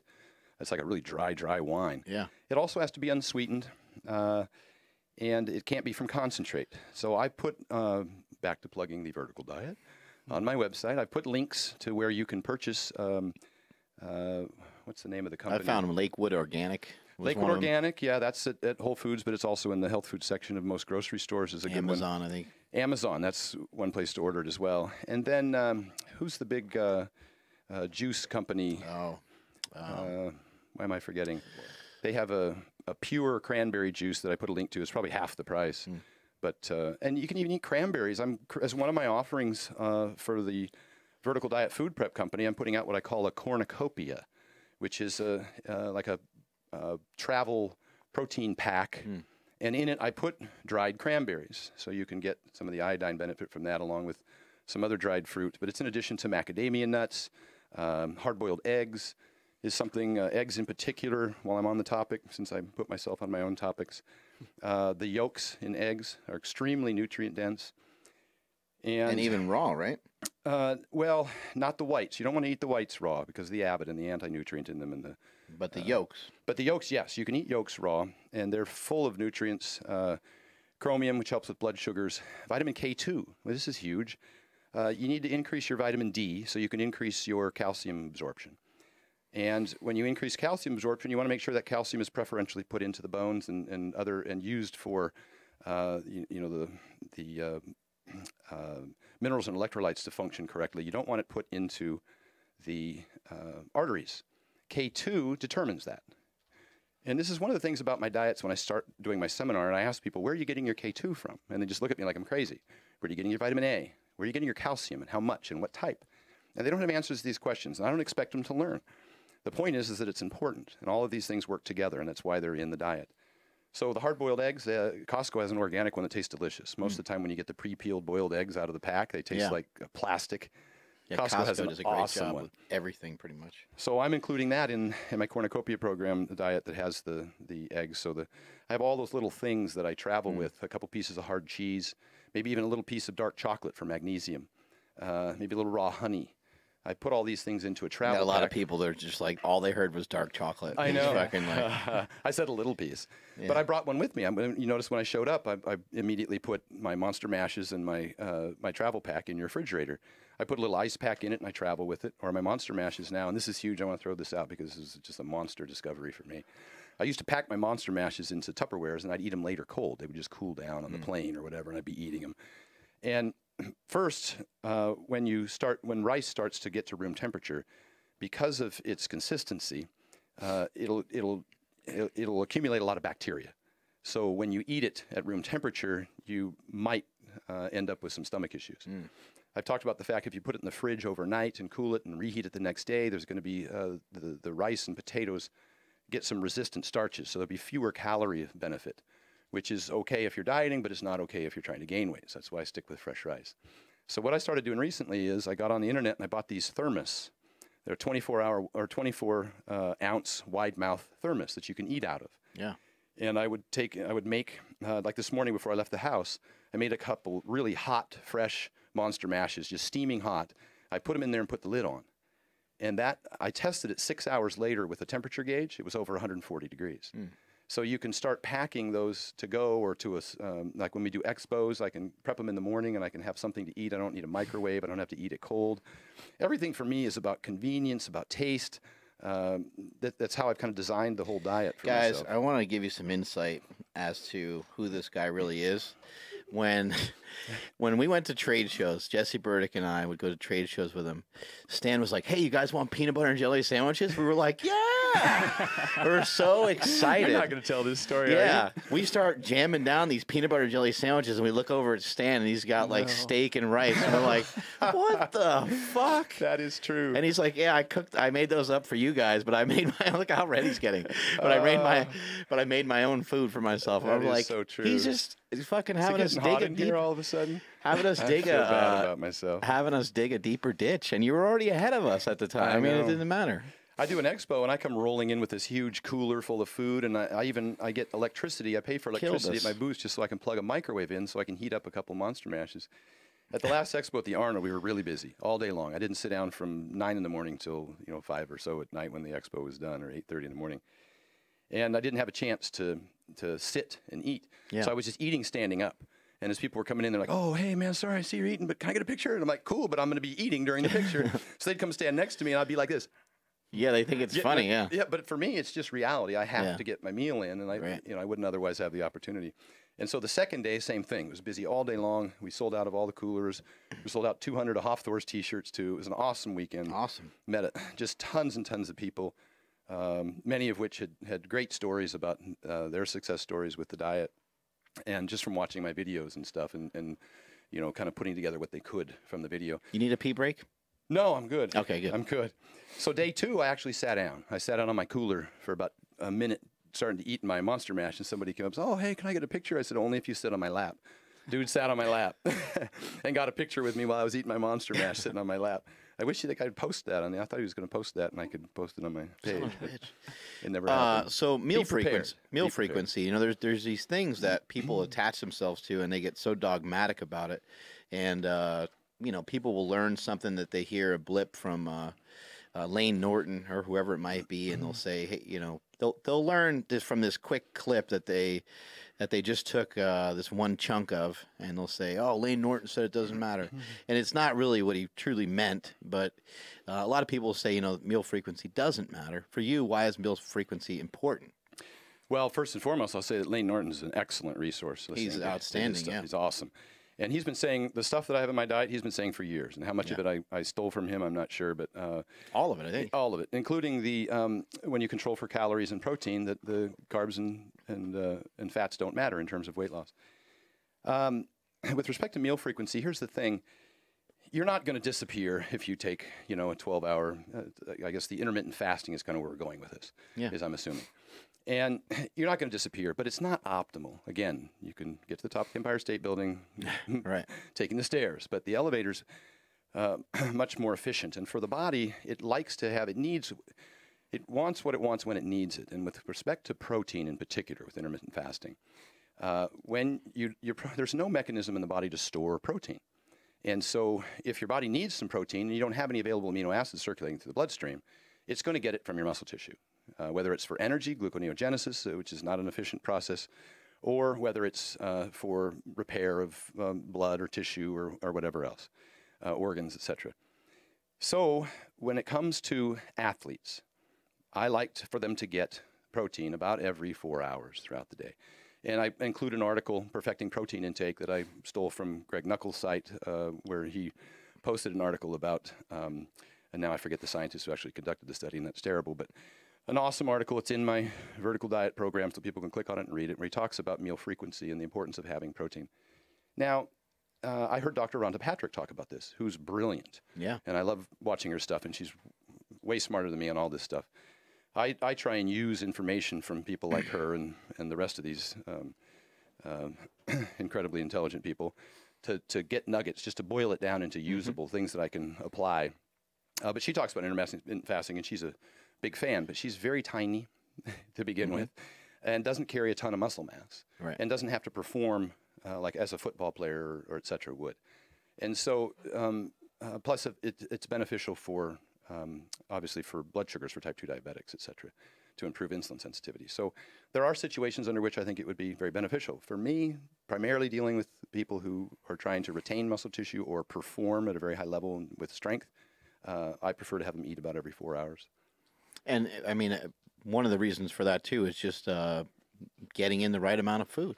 Right, so you're not packing it all in at the end of the day. You have it throughout the day. Well, you can pack the calories in a 6-hour window. There's nothing wrong with that in terms of weight loss or weight gain. But in terms of performance, in terms of optimizing muscle tissue repair and building, I think you do need the 4-hour window. And this was in Perfecting Protein is something he talked about, getting 40 grams of protein before bed even, because that would decrease the likelihood that, or increase the likelihood that you'd recover from whatever How kind often of do training. you eat on most days? 4 or 5 times a day? Oh my God, I eat probably every 3 hours. I'm hungry all the time. That's another thing about the diet is you're never full because you don't have all the stuff bloating you all the time. Right. And you've increased your body temperature, which is going to make you hungrier faster. It's one of the things that that Hawthorne and Bryan liked so much about the diet is that an hour after eating, they were hungry again. Right. They could eat more food more often, and it didn't burden their body. I like frequency over quantity. I don't like to stuff myself. I think the body becomes less efficient at utilizing that meal than if I do more frequency. Would you maybe have a slightly different strategy for somebody who's really hungry and they're trying to lose weight? Yeah, I do that with high satiety foods. You put a little more potatoes in there. You put a little more carrot in there. Just use the kinds of foods that can keep them full longer. Any preference on the kind of potato? Steak, like even, some people are is a high satiety food. Sweet potato. They're very similar in terms of their nutrient content. Yeah. Yep, one's not better than whatever the other. tastes better. One tastes better. That's in my preference. I like the sweet potato. And even in my program, I talk about the easiest way to prepare it and make it taste good. I'll poke holes in it, wrap it with a wet paper towel, and I can put it in the microwave 5 minutes on each side. Why is that important? Because I travel, and all I have is a fridge and a microwave in most hotels. And so that's the way. Yeah, otherwise it takes an hour. Otherwise, it could take an hour, and it stays moist if you wrap it in the wet paper towel and you've poked the holes in it already. Then when you get it out and you poke a fork in it, it's nice and soft and easy to eat. So these are the kinds of I little like details Japanese that are sweet important to me. potato. Those are really good. Yeah, I love them. Yeah, they're high in nutrients, but they will fill me up if I use too much of them, and I like not to be full. And you, even though you're not trying to consume tons of fat, because I know that you like fat, but you're also not consuming too much of it because you don't want to slow the digestion down. You're still using like butter and things like that on some of your food. Yeah, and I use grass-fed butter. Just it has better nutrient value. Kerrygold is a brand they sell at Costco that's great, and it's not too expensive. So I do stick with that. And ghee, I'll cook my spinach and ghee. I mentioned earlier, a little bit of chicken stock, a little bit of salt, and the spinach tastes amazing. It's not even spinach anymore at that point. Yeah. It becomes something a little different. I've had the honor of being able to go back and forth with you a ton through text and email and just text bombing you whatever way I can. And then also we've been privileged here at Super Training all the staff at Slingshot. I had everybody here get their blood work done. I paid for everybody to get their blood work done, and then I paid you $0. But you very nicely came in and helped everybody make sense of their blood work. So I really appreciate that. Yeah, thanks. That'll probably be version 3.0. I've already put out version 2.0, and I'm updating everybody who bought the Vertical Diet 1.0. I sent them a version 2.0. I doubled the size of it. It's like 51 pages now with all these references and articles and stuff. But I talk about me a lot in there, not really. A little bit. Okay, but I've got a small section where I'm starting to develop the hormone thing. It's very difficult to talk in general terms about that stuff because everybody's different, and you obviously don't want to make any prescriptions for anybody. But I've included a couple of articles and some stuff. But for version 3.0, which again, everybody who bought 1.0 got 2.0, will get 3.0. As I continue to improve this offering, they get it for free with the initial purchase. So the 3.0, I'm going to include a lot more about the hormones and the importance of the how to remedy those problems. The blood test information is in there, but I need to on the back end. What do you do when you get your blood test back? How do you read these? Yeah, no, that's great information. Yeah. What is the vertical diet? Can you kind of sum it up for us, what it is exactly? Well, the vertical diet focuses on getting highly bioavailable, diverse nutrients from a broad array of easily digestible foods. That's the foundation. I said you can't put a 3-bedroom house on a 2-bedroom foundation. So I build the foundation with all the vitamins and minerals that I think are necessary for all the actions in the body to give your body what it needs to do what it does best. And then the vertical axis is really just growing calories depending on that individual's demands. The bigger you are, the harder you train, the more you're going to need just macros, just carbs and protein.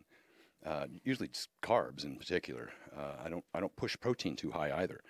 Hawthorne and Brian Shaw both weigh about 440 pounds. Yeah. I've only got them at 360 in protein. And usually in our industry, we consider a gram a pound in the muscle industry to be kind of, which is more than adequate.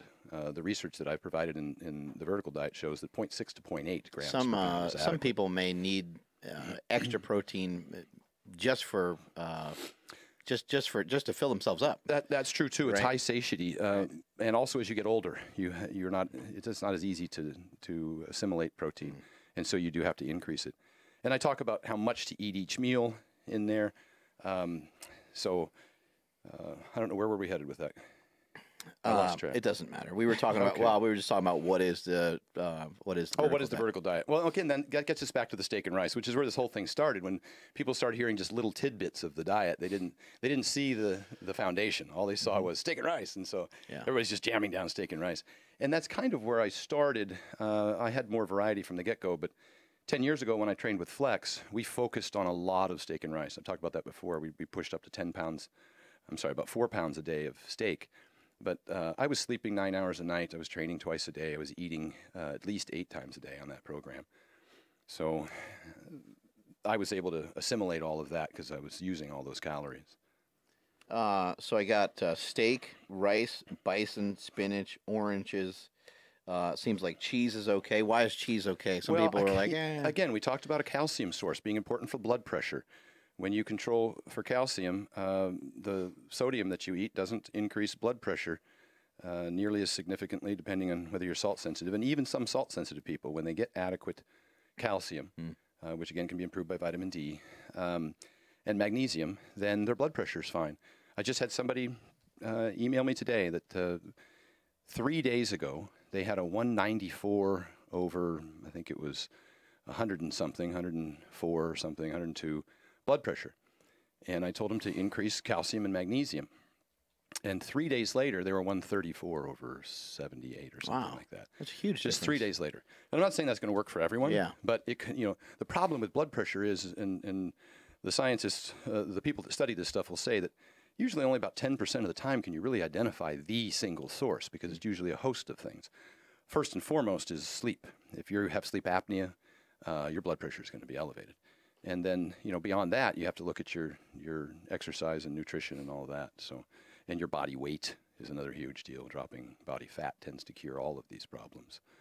Chicken stock is also part of the diet, or bone broth. Yeah, right. Excellent for gut health. Extraordinary. We talked about eggs, important whole eggs, not the egg whites. Not a fan. We talked about getting the oranges and the potato. As far as the calcium source, cheese or yogurt or milk, if you can tolerate the lactose. I get raw milk at home, so I seem to digest it a little bit better. We get it out of Utah. They're allowed to sell raw milk. We do a co-op deal. Are probiotics worth anything?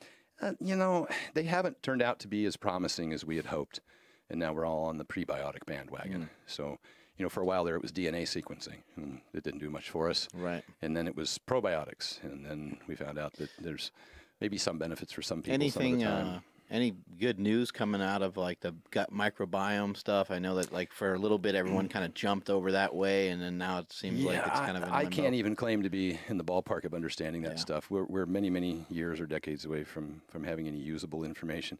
Some people are having some benefit, but it's in, you know, the problem with that kind of thing is, you know, with a lot of things that are going wrong, you know, even in terms of like injuries and stuff like that, is spontaneous recovery, and that sometimes people just get better because they just got better, and whatever they were taking or doing at the time becomes the reason for it. And so it's really hard to look at testimonials from individuals or a group of individuals. You have to have some decent studies, some, you know, placebo-controlled double-blind studies to be able to see if there's any real usable benefit out of it. I've just noticed that when I, probably more so than anything, is when I eliminate the things that aggravate my stomach, then I digest food better. Yeah. And so whether I'm on the chicken stock bandwagon or not, I'm eliminating wheat, spaghetti, pasta, you know, breads, that's vegetable oils. Rob Wolf preaches that too, and that's kind of how he came along with the paleo solution. It was just, he just started eliminating foods till he kind of almost stopped eating just about everything, and he started reintroducing stuff back in, and he was very sick too. That's important to note. Yeah. I think people are like, oh, the paleo diet, you don't need any carbs, or you. It's like you got to keep in mind he had an autoimmune disorder, and he was very sick. And a lot of people that contact me want to know if it's going to help with GERD or you know, any leaky gut or any of these other digestive issues. And you know, again, I'm not prescribing to fix these things, but I know that it worked for me. I know that certain things aggravate these problems. So and I am cautious about over restriction, like we kind of talked about earlier. Things like the FODMAP diet or the GAPS diet. They're criticized because of too much restriction, in which case you might become micronutrient deficient. So I'm trying to find a good middle ground here is what I've tried to do. You mentioned you don't think there's much going on with supplements. I haven't seen a lot. Here's the problem. You take something like arginine, you know, for vasodilation. Well, salt does the same thing. You take something like creatine for intracellular water retention. Salt does the same thing. So they become less effective. And I've said this before, is that if you have a deficiency and you remedy it, you get a significant result. Well, whether you remedy that deficiency with a supplement or you remedy it with food, you're going to get the same result. And I just choose not to jump on the supplement bandwagon. That's what Sean Baker said when he was on the podcast. Then why are you asking me? He was the... Every time I answer a question, he's like, you know, so-and-so already said that. I'm like, there you have it. Oh, I'm just saying people are agreeing with you. Yeah, Dr. Sean Baker. I'm agreeing with them. I didn't invent any of this stuff. I told you this is... Things that Flex told me 10 years ago, Lee Haney told him 20 years prior. And it goes back far beyond that. Yeah. I didn't invent any of this stuff. I'm not a guru. I'm not the smartest guy on the block. I've just tried to boil it all down into a recognizable form. And sometimes, at least in this country, when I was in Kuwait last week, if you're a PhD, people will listen to you. If you're a meat neck bodybuilder, probably not. But here in this country, being a meat neck bodybuilder has its advantages. People tend to listen to you. If you're the most jacked guy in the room, they'll listen to you. No matter how stupid you are, it doesn't matter. I want to do what that guy's doing. Right. So, just to make sure, with full disclosure, that I've tried not to make it bro science, and I certainly didn't invent any of it. And, right. I didn't. But it's a really, really effective, easy to follow, sustainable plan that I've been fortunate to have so many people, grab hold of and also realize the same results that I did and my athletes have over the last few years.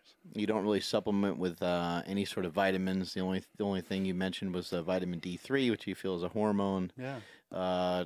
And vitamin K and all these other things you get pretty much I think through the K food. you can get from the yolks is pretty good. There's a few other sources, not off the top of my head right now, but spinach has K1, which is very different. Doesn't convert to K2 very efficiently, but it has benefits of its own in terms of I think it's coagulation, blood clotting.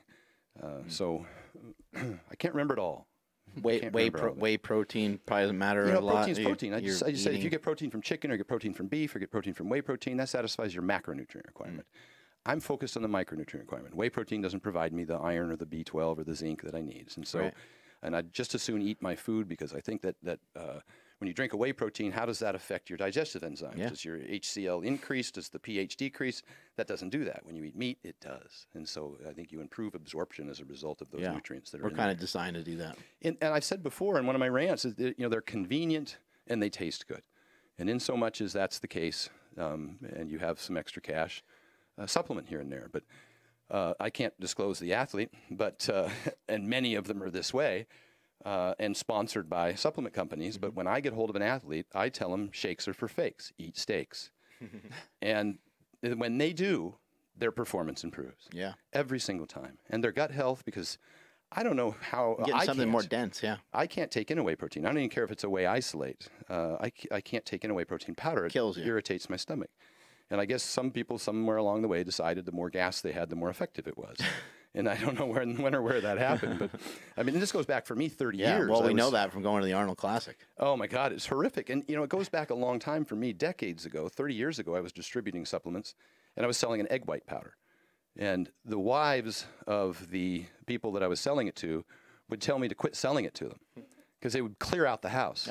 Yeah. So, I mean, that stuff, I just can't believe that if your body responds to something that way, that you would keep eating it. Right.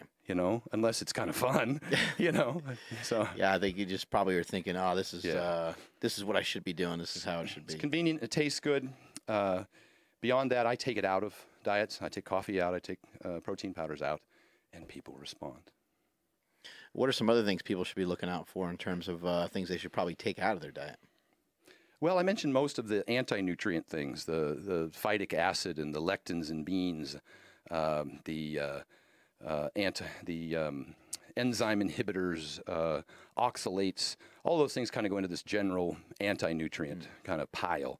I've talked about garlic being a difficult to digest for a lot of people. And then too much of something, dose dependency, too many eggs. Eggs are high allergen.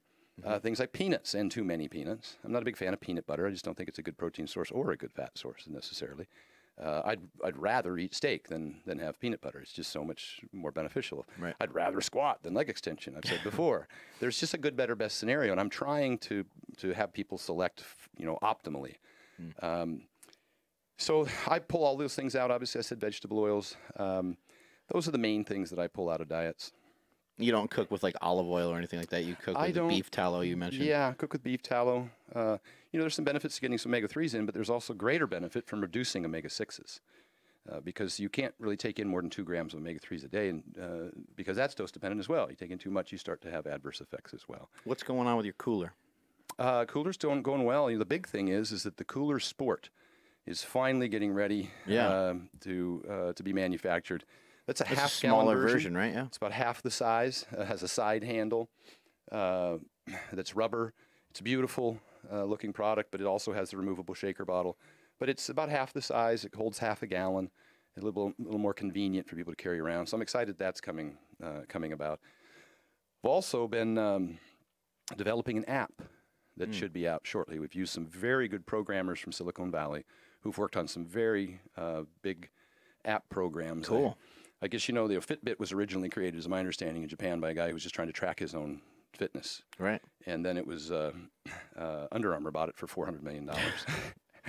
That's a pretty good turn, right? Yeah. Well, then I think Fitbit recently purchased an app that's a compliance software. It's an app that helps you stay on target. And it's used mostly for doctors. And I don't remember the name of the app that they purchased, but Fitbit purchased this app. And so doctors could track things like high blood pressure, things like compliance for high blood sugars, etc. And apparently it's very effective. They have very good retention rates. And I've talked before about the number one thing you can do is compliance. That what's the best diet, and that's the one you'll follow. What's the best exercise, the one you'll do.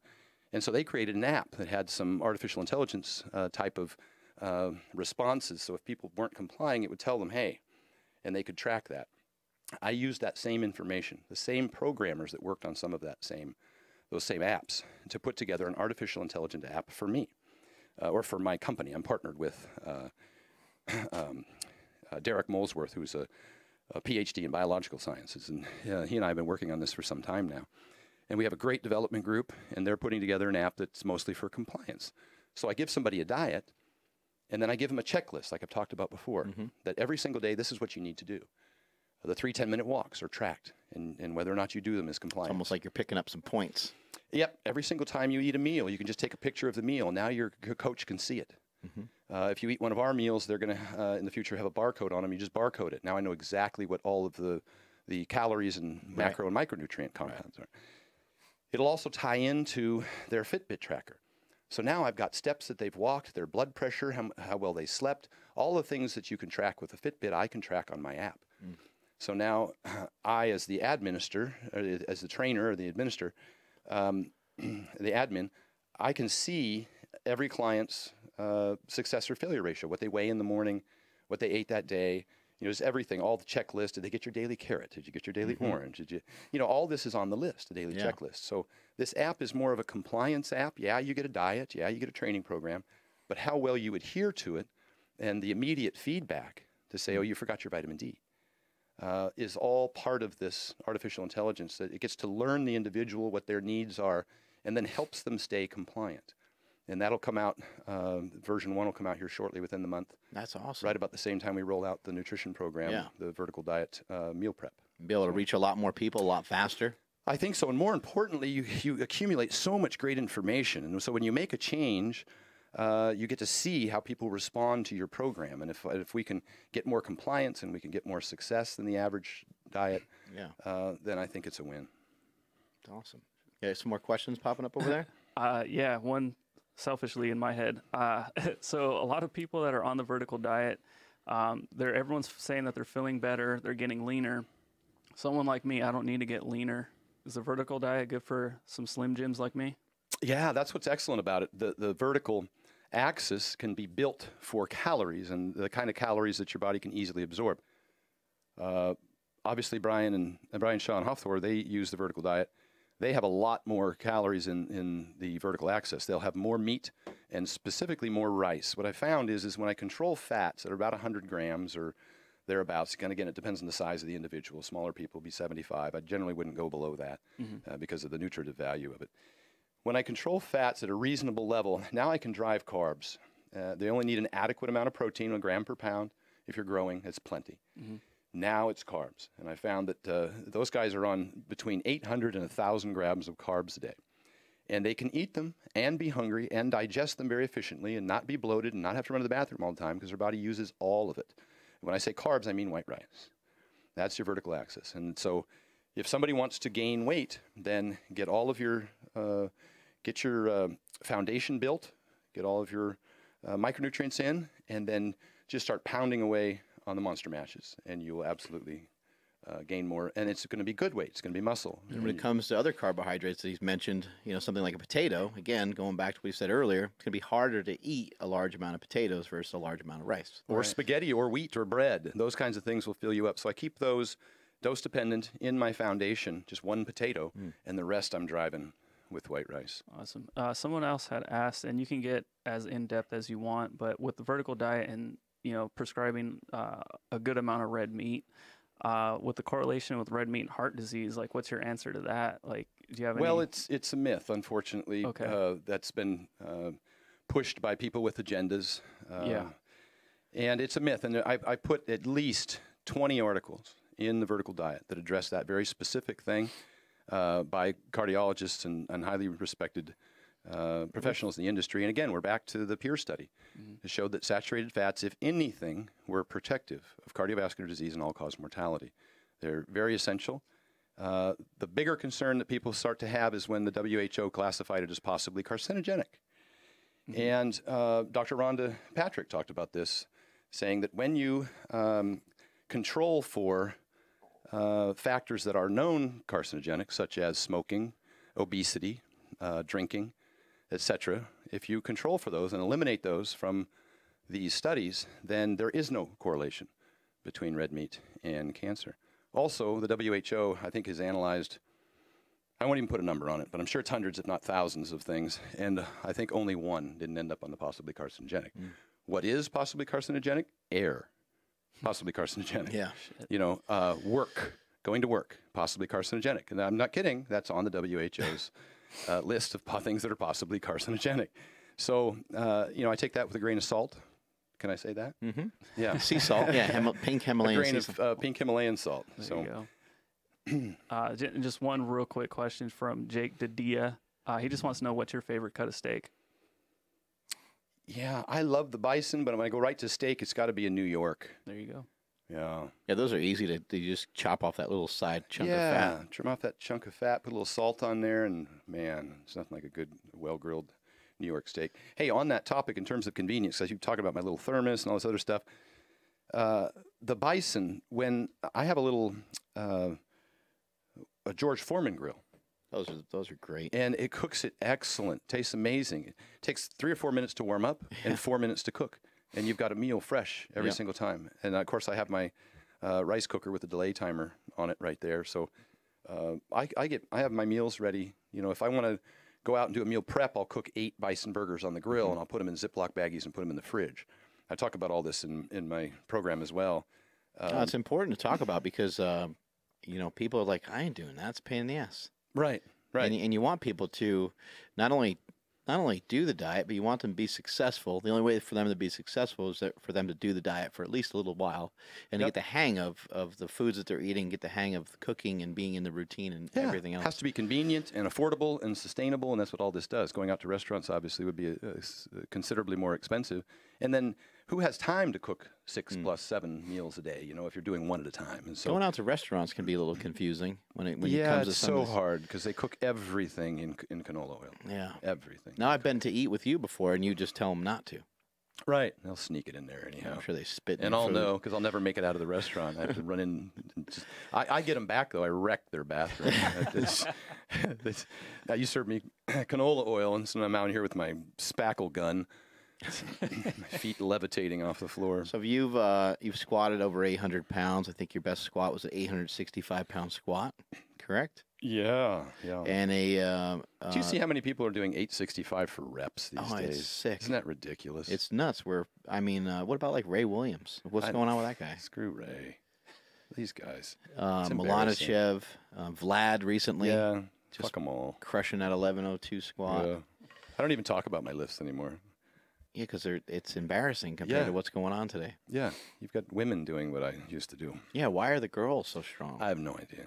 It's ridiculous. They're deadlifting 500 pounds and eating donuts. And hot at the same time. When did that happen? How are they so strong, hot, and eating donuts at the same time? What diet is that? I don't know. That's what we gotta figure out how to get involved in that. What are you most proud of? Oh, my kids, I got to tell you, it's just amazing. I never thought I would. I was never intending to. All your kids? The 2 you live with and the 17 you have around the country? Yeah, all the others too. As expensive as they are, the damn baby mamas. No, I tell you, it's been amazing. And a lot of this... So much fun as they grow. It's incredible. And how they push me around and mistreat me. But, you know, a lot of this, this whole transition into coaching in this industry and, you know, having my kids and also trying to coach them and teach them. I want them to, you know, lead by example and have them do a lot of the things that I do. I want them to eat well. I want them to exercise. I want them to, you know, do their homework. And it's just so rewarding not to be focused on myself anymore, you know, and my competition and my squat and whatever else that really doesn't matter in life. And focusing on them and other people's success, trying to provide, you know, information to athletes all over the world so that they can feel better, look better, you know, compete better. I employ all of that with my kids. I'm just as diligent about that with them, leading by example and trying to set things up for them. So I'm excited. Did you always want to have kids? Because you had kids much later on in life than most people. Yeah, I never did. I never thought I would. And you know, fortunately I was able to. And boy, I tell you, what a blessing. I wish I'd done it much earlier because, see, my daughter's 6 now. It's kind of nice to have the majority of your career behind you, though. I know you're venturing into a lot of other things now, but you had financial means that allowed you to be around for your children. Yeah. Well, both in terms of business, if you're an entrepreneur, and competition, extremely time consuming, and to be excellent at those. And it can be very challenging to try and, and I said in my video about why I'm a hypocrite, because I didn't have all of these other responsibilities, children, a mortgage, whenever a job, whenever I was competing for the last 10 years or so. And it afforded me the opportunity to pour everything into training. And now, I've said there's just no way.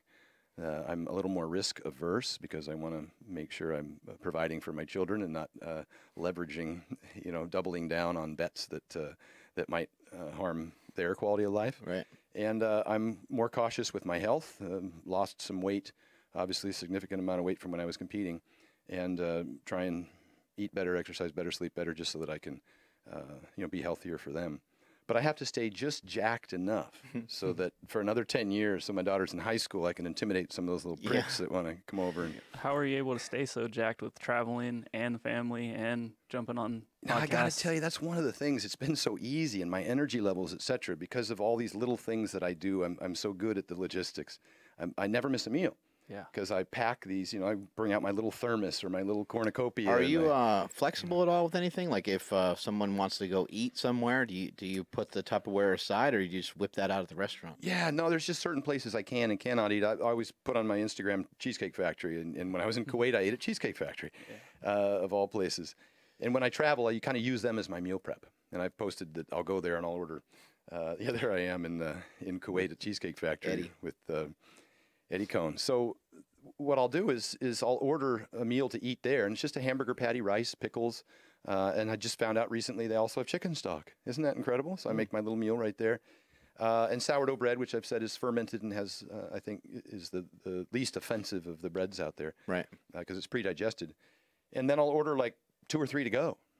And so I can go eat them at the hotel room later or whatever. So I always kind of got meal prep on the fly if I run out of meals or stuff. But I try and pack enough. You saw me unload a bunch of frozen monster mashes. Plus I brought my thermos for the daytime trip. And tomorrow morning I'm headed over to FitCon in Utah. And I'll have to stop and grab a rolling cooler and a rice maker. And then I'll just stop at Cheesecake Factory, order a bunch of meals, and heat them up and take them to the FitCon with me. The thermoses that you're hauling around with you, do they need to be in any sort of cooler type thing, or no? They're concealing no, because it's hot the heat. and cold. If you put something really cold in it, it'll keep it cold. If you put something really hot in it, they'll keep it hot. I make sure and cook the meal really, really hot, and I put like boiling water in the thermos to preset the temperature of it, and just for a few minutes. Right. And then I pour the boiling water out. I put my super hot meal in and put the cap on. And again, after 6 hours, I measured it, and it was over 140 degrees. So somebody could have 3 of those and take them to work, or if they had a day job where they were traveling, it's very convenient. And they went through security, no problem. One lady did ask me to open it so she could see what it was. But other than that, they just swipe it. You're like, nothing exciting. They always pull it over and check it. They have to put their little bomb sniffer, wiper on it and put it in their machine. But I never get through security without being pulled over. Do they ever tell you just put too much salt on your food? Yeah. They check it for sodium contents. Yeah. What do you think the biggest component of your success is after breaking multiple world records in powerlifting, being successful in business? What do you think is the biggest factor in your success? I just think the planning, the logistics of the whole thing. I've always been keep track of every single thing. I have a daily checklist. Everything. If it doesn't go on my calendar, it's not happening. If you tell me, hey Stan, can you do this, and you don't see me actually type it into my phone on my calendar, not going to happen. I'll forget in 1 minute that it ever happened. So I'm very diligent about every single thing I need to do. And then I've got this one-touch rule where my wife hates it. We're back to that again. Where if I open up an email or a DM or something like that, if I'm going to open it, I'm going to solve that right there. I'm not going to let it languish and handle it later. And I just do the best I can right there on the spot. And that's, otherwise, I'd never get through everything. And I can't answer them all. I literally have had well over 1,000 in just the last week. It causes a lot of it can cause a lot of stress too. Like if you see something, you're like, I get to it later. I get and it just sits there and kind of lingers. Yeah, I had this thing when I was working in business where employees would always come in, and I called it monkeys on your back or turds in your pocket, however you want to put it. They'd want to come in and they'd want to unload something on you, and you as the boss with lots of employees, you could not burden all of the weight of all of these little things. I would always make sure they left the office with their monkey or with their turd. I didn't want it with me. So it was like playing tennis. I always wanted the ball to be in their court. And then it wasn't up to me to take action on that. So I'll often do that here when I'm hit it. Yeah, they'll come in and ask me about something, and I'll say, okay, well, if you do this, this, and this, then come back to me. Rather than, okay, I'll take care of it. I rarely will say that. I try and put the burden back on them or ask them to handle it. Yeah, that's why I hired you. Yeah, same thing with any email that I get. If it needs some follow-up, I ask it to be their burden. Even if it's a phone call, I tell them they need to call me rather than me call them. And that drastically increases the likelihood that call will happen because I might get busy and forget. Right. Picking my daughter up from school, I have to set a timer that goes off at 3 o'clock so I don't accidentally, lop over. Because there's so many things I'm handling at once that I just want to make sure I'm not getting, under the weight of it, just kind of failing to respond and take action. You just need to keep the balls rolling and keep kicking them. Yeah. And that's probably one of my most effective methods, I think. Business-wise, have you failed before? Yeah, many times. And you learn a lot from those. I've tried to start a number of companies that haven't turned out well. Mostly when you aren't in control of it. When somebody else is running it, it's not their money. Right. They tend to make really poor decisions. And you end up having the burden of continuing to pay the bills. And so that's why I've never gone into business with anybody else. I'm always, gun shy on that. I'm like, that's going to be frustrating for me. I can already tell that's going to be, even if it's somebody I really get along with really well, I just kind of immediately thinking like, as soon as we exchange money, shit's going to get weird. Yeah, it always does. Yeah, you got to make sure that everybody's kind of thinking the same and on the same path. But more so than that, you got to make sure that you're involved in it. If somebody is running it for you, and they're not paying the bills, completely changes. If they don't have any skin in the game, then they're not going to. This is an exciting time for you. I mean, you've had StanEfferding.com for a long time. Yeah. But there's probably been a huge spike in the amount of people that have gone to it over the last couple of weeks from launching the vertical diet, right? Oh, it was crazy. Yeah, again, I used to just handle my clients. Yeah. And I had so many requests ever since, I think, posting that video in Iceland of my seminar.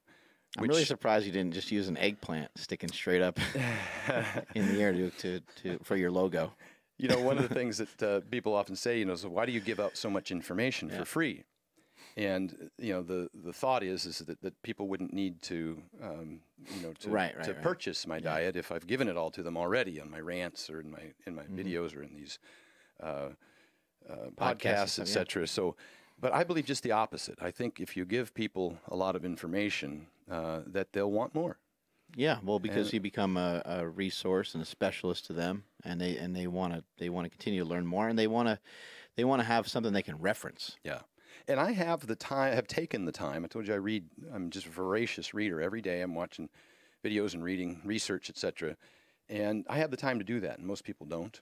And so when I can spend that many hours and then kind of boil that down into something that I can give them, kind of the way that Greg Nuckols does for us, I grab from what he's producing and what other people in the industry are producing, and watching videos and feedback. I'm getting experience from my clients even. I learn a lot from them. I ask a lot of questions. When I go do a seminar, I ask the people that came and paid to be at the seminar to email me for the vertical diet. I give that to them as part of their attending the seminar. And so they email me, I send them the vertical diet, and then I also ask them to critique my seminar. Tell me what you learned, what was good, what was bad, what I should change. And I get great feedback from them all the time. Oh, that's great. Yeah, and so I try and incorporate that. Same with the vertical diet. I reach out to people that have purchased the program, and I ask them, hey, what would you like to see included in this? Or all of the questions that I got asked over the last week, I've already tried to answer most of those and include it into the version 2, which I just resent out. It's 51 pages of stuff, along with all the articles and references. But a lot of what went into that was questions, a lot of like the things you just asked today are things that I'll put in there and then send it out. And there'll be a version 3, and there'll be a version 4, and a version 5. And I'll just keep giving that information to people who are with the program. keep learning, keep spitting out new information. Yeah. The last time, I've been getting my blood work done religiously and then spitting it over to you, and you've been sharing some information. I think it was my TSH. Is that right? Yeah, your thyroid stimulating hormones elevated. I experienced the same thing. That's something about a lot of what I do is if I haven't personally experienced it or didn't benefit from it, then I try not to talk about it. People ask me about, smoking pot before bed. I can't help you there. CBD oil, whatever else, Yeah. It's not my place. So the TSH, I had the same problem. When your thyroid stimulating hormone is elevated, your pituitary releases it to tell the thyroid gland to release thyroid. And if your thyroid's not working very well, then thyroid stimulating hormone, it's kind of like yelling at a person with a hearing aid. We just keep yelling louder and louder and louder, right? But the problem is that the hearing aid's turned down, and you need to turn the hearing aid up. And once you do that, and in my case it was with iodine, then the hearing aid turns up, all of a sudden the thing starts working efficiently, and the TSH stops having to scream. It starts coming down. And mine had significantly elevated, it's double normal, I think, and I brought it down to where it was in the bottom quarter because of just putting in iodine. And that happened over a 3-week period. At least I know from the blood tests that it was 3 weeks between the time I got the results of the high TSH, implemented the iodine, and took another blood test, and the problem was remedied. And my energy also improved. Yeah. So you do realize immediate benefits from a lot of the things that are in the program that I've personally experienced. So hence the cranberry juice. Yeah. And iodine. Yeah, I've been doing I did iodine for a little bit until I got a hold of the cranberry juice, and now I'm just mainly doing the cranberry juice. And iodine's fine, but the cranberry juice has so many other benefits. Again, biggest return on your investment. Squat's better than the leg extension. I'm trying to get as much as I can out of each of these nutrients that I'm on. Well, there's some fructose in it as well. Absolutely. And tannins, protects the urinary tract. I should say that I attached a couple of great articles for that as well. It doesn't prevent... I was buying cranberry juice the other day with some 85-year-old woman in front of me buying the exact same thing. I was like, I should get a picture of this. Well, and here's the tough thing. It doesn't prevent urinary tract infections or infections. It can help, it doesn't cure them. Right. It can help decrease the incidence for younger women, not older. But there are other benefits, the polyphenols, et cetera, for the system. So I just think it's a better choice. I like whole foods over supplements. Yep. And so that's why I threw that one in there. All right. Awesome. Always having Stan here to fucking inform us and let us know what the hell's going on around here. Are we wrapping up? We didn't even get a chance to talk about the vertical diet, did we? Available at StanEfferding.com. Vertical diet. Oh my God! Download. I think we forgot. We need to start over. That's why I came here. We could just do a whole 10-minute walk just saying the vertical diet, the vertical diet, the vertical diet for 10 minutes, and we'll be fine. We'll call it the BVD, the big vertical diet. This whole thing started between Stan and I from me hitting him up with an email or a message or something on YouTube. I can't even remember exactly what it was. He and I met. He came into Super Training Gym. We had lunch. He gave me $5,000 in cash. I never had anybody give me that kind of money before, so I obviously slid underneath the table and performed the job that he was looking for. He was satisfied with that work. Stan went from a 2050 total to totaling over 2,300 pounds. And the rest is history. I feel honored to have him as a friend. It's been great having him around. He's somebody who's inspired me. When I met him, I was fat and fucking broke. Now I'm not. And you've been a huge inspiration to me and a lot of the guys here at the gym. Always appreciate you. And every time you come around, it doesn't matter if you're bigger or you're smaller. You're always strong. You're always throwing around some good weights. And so we appreciate having you around, man. Thank you. I appreciate it. Quite a journey. This is part where you're supposed to say a couple nice things about me. I don't have anything to say nice about you. Strength is never a weakness. Weakness is never a strength. See you guys later. Good stuff, Biggs.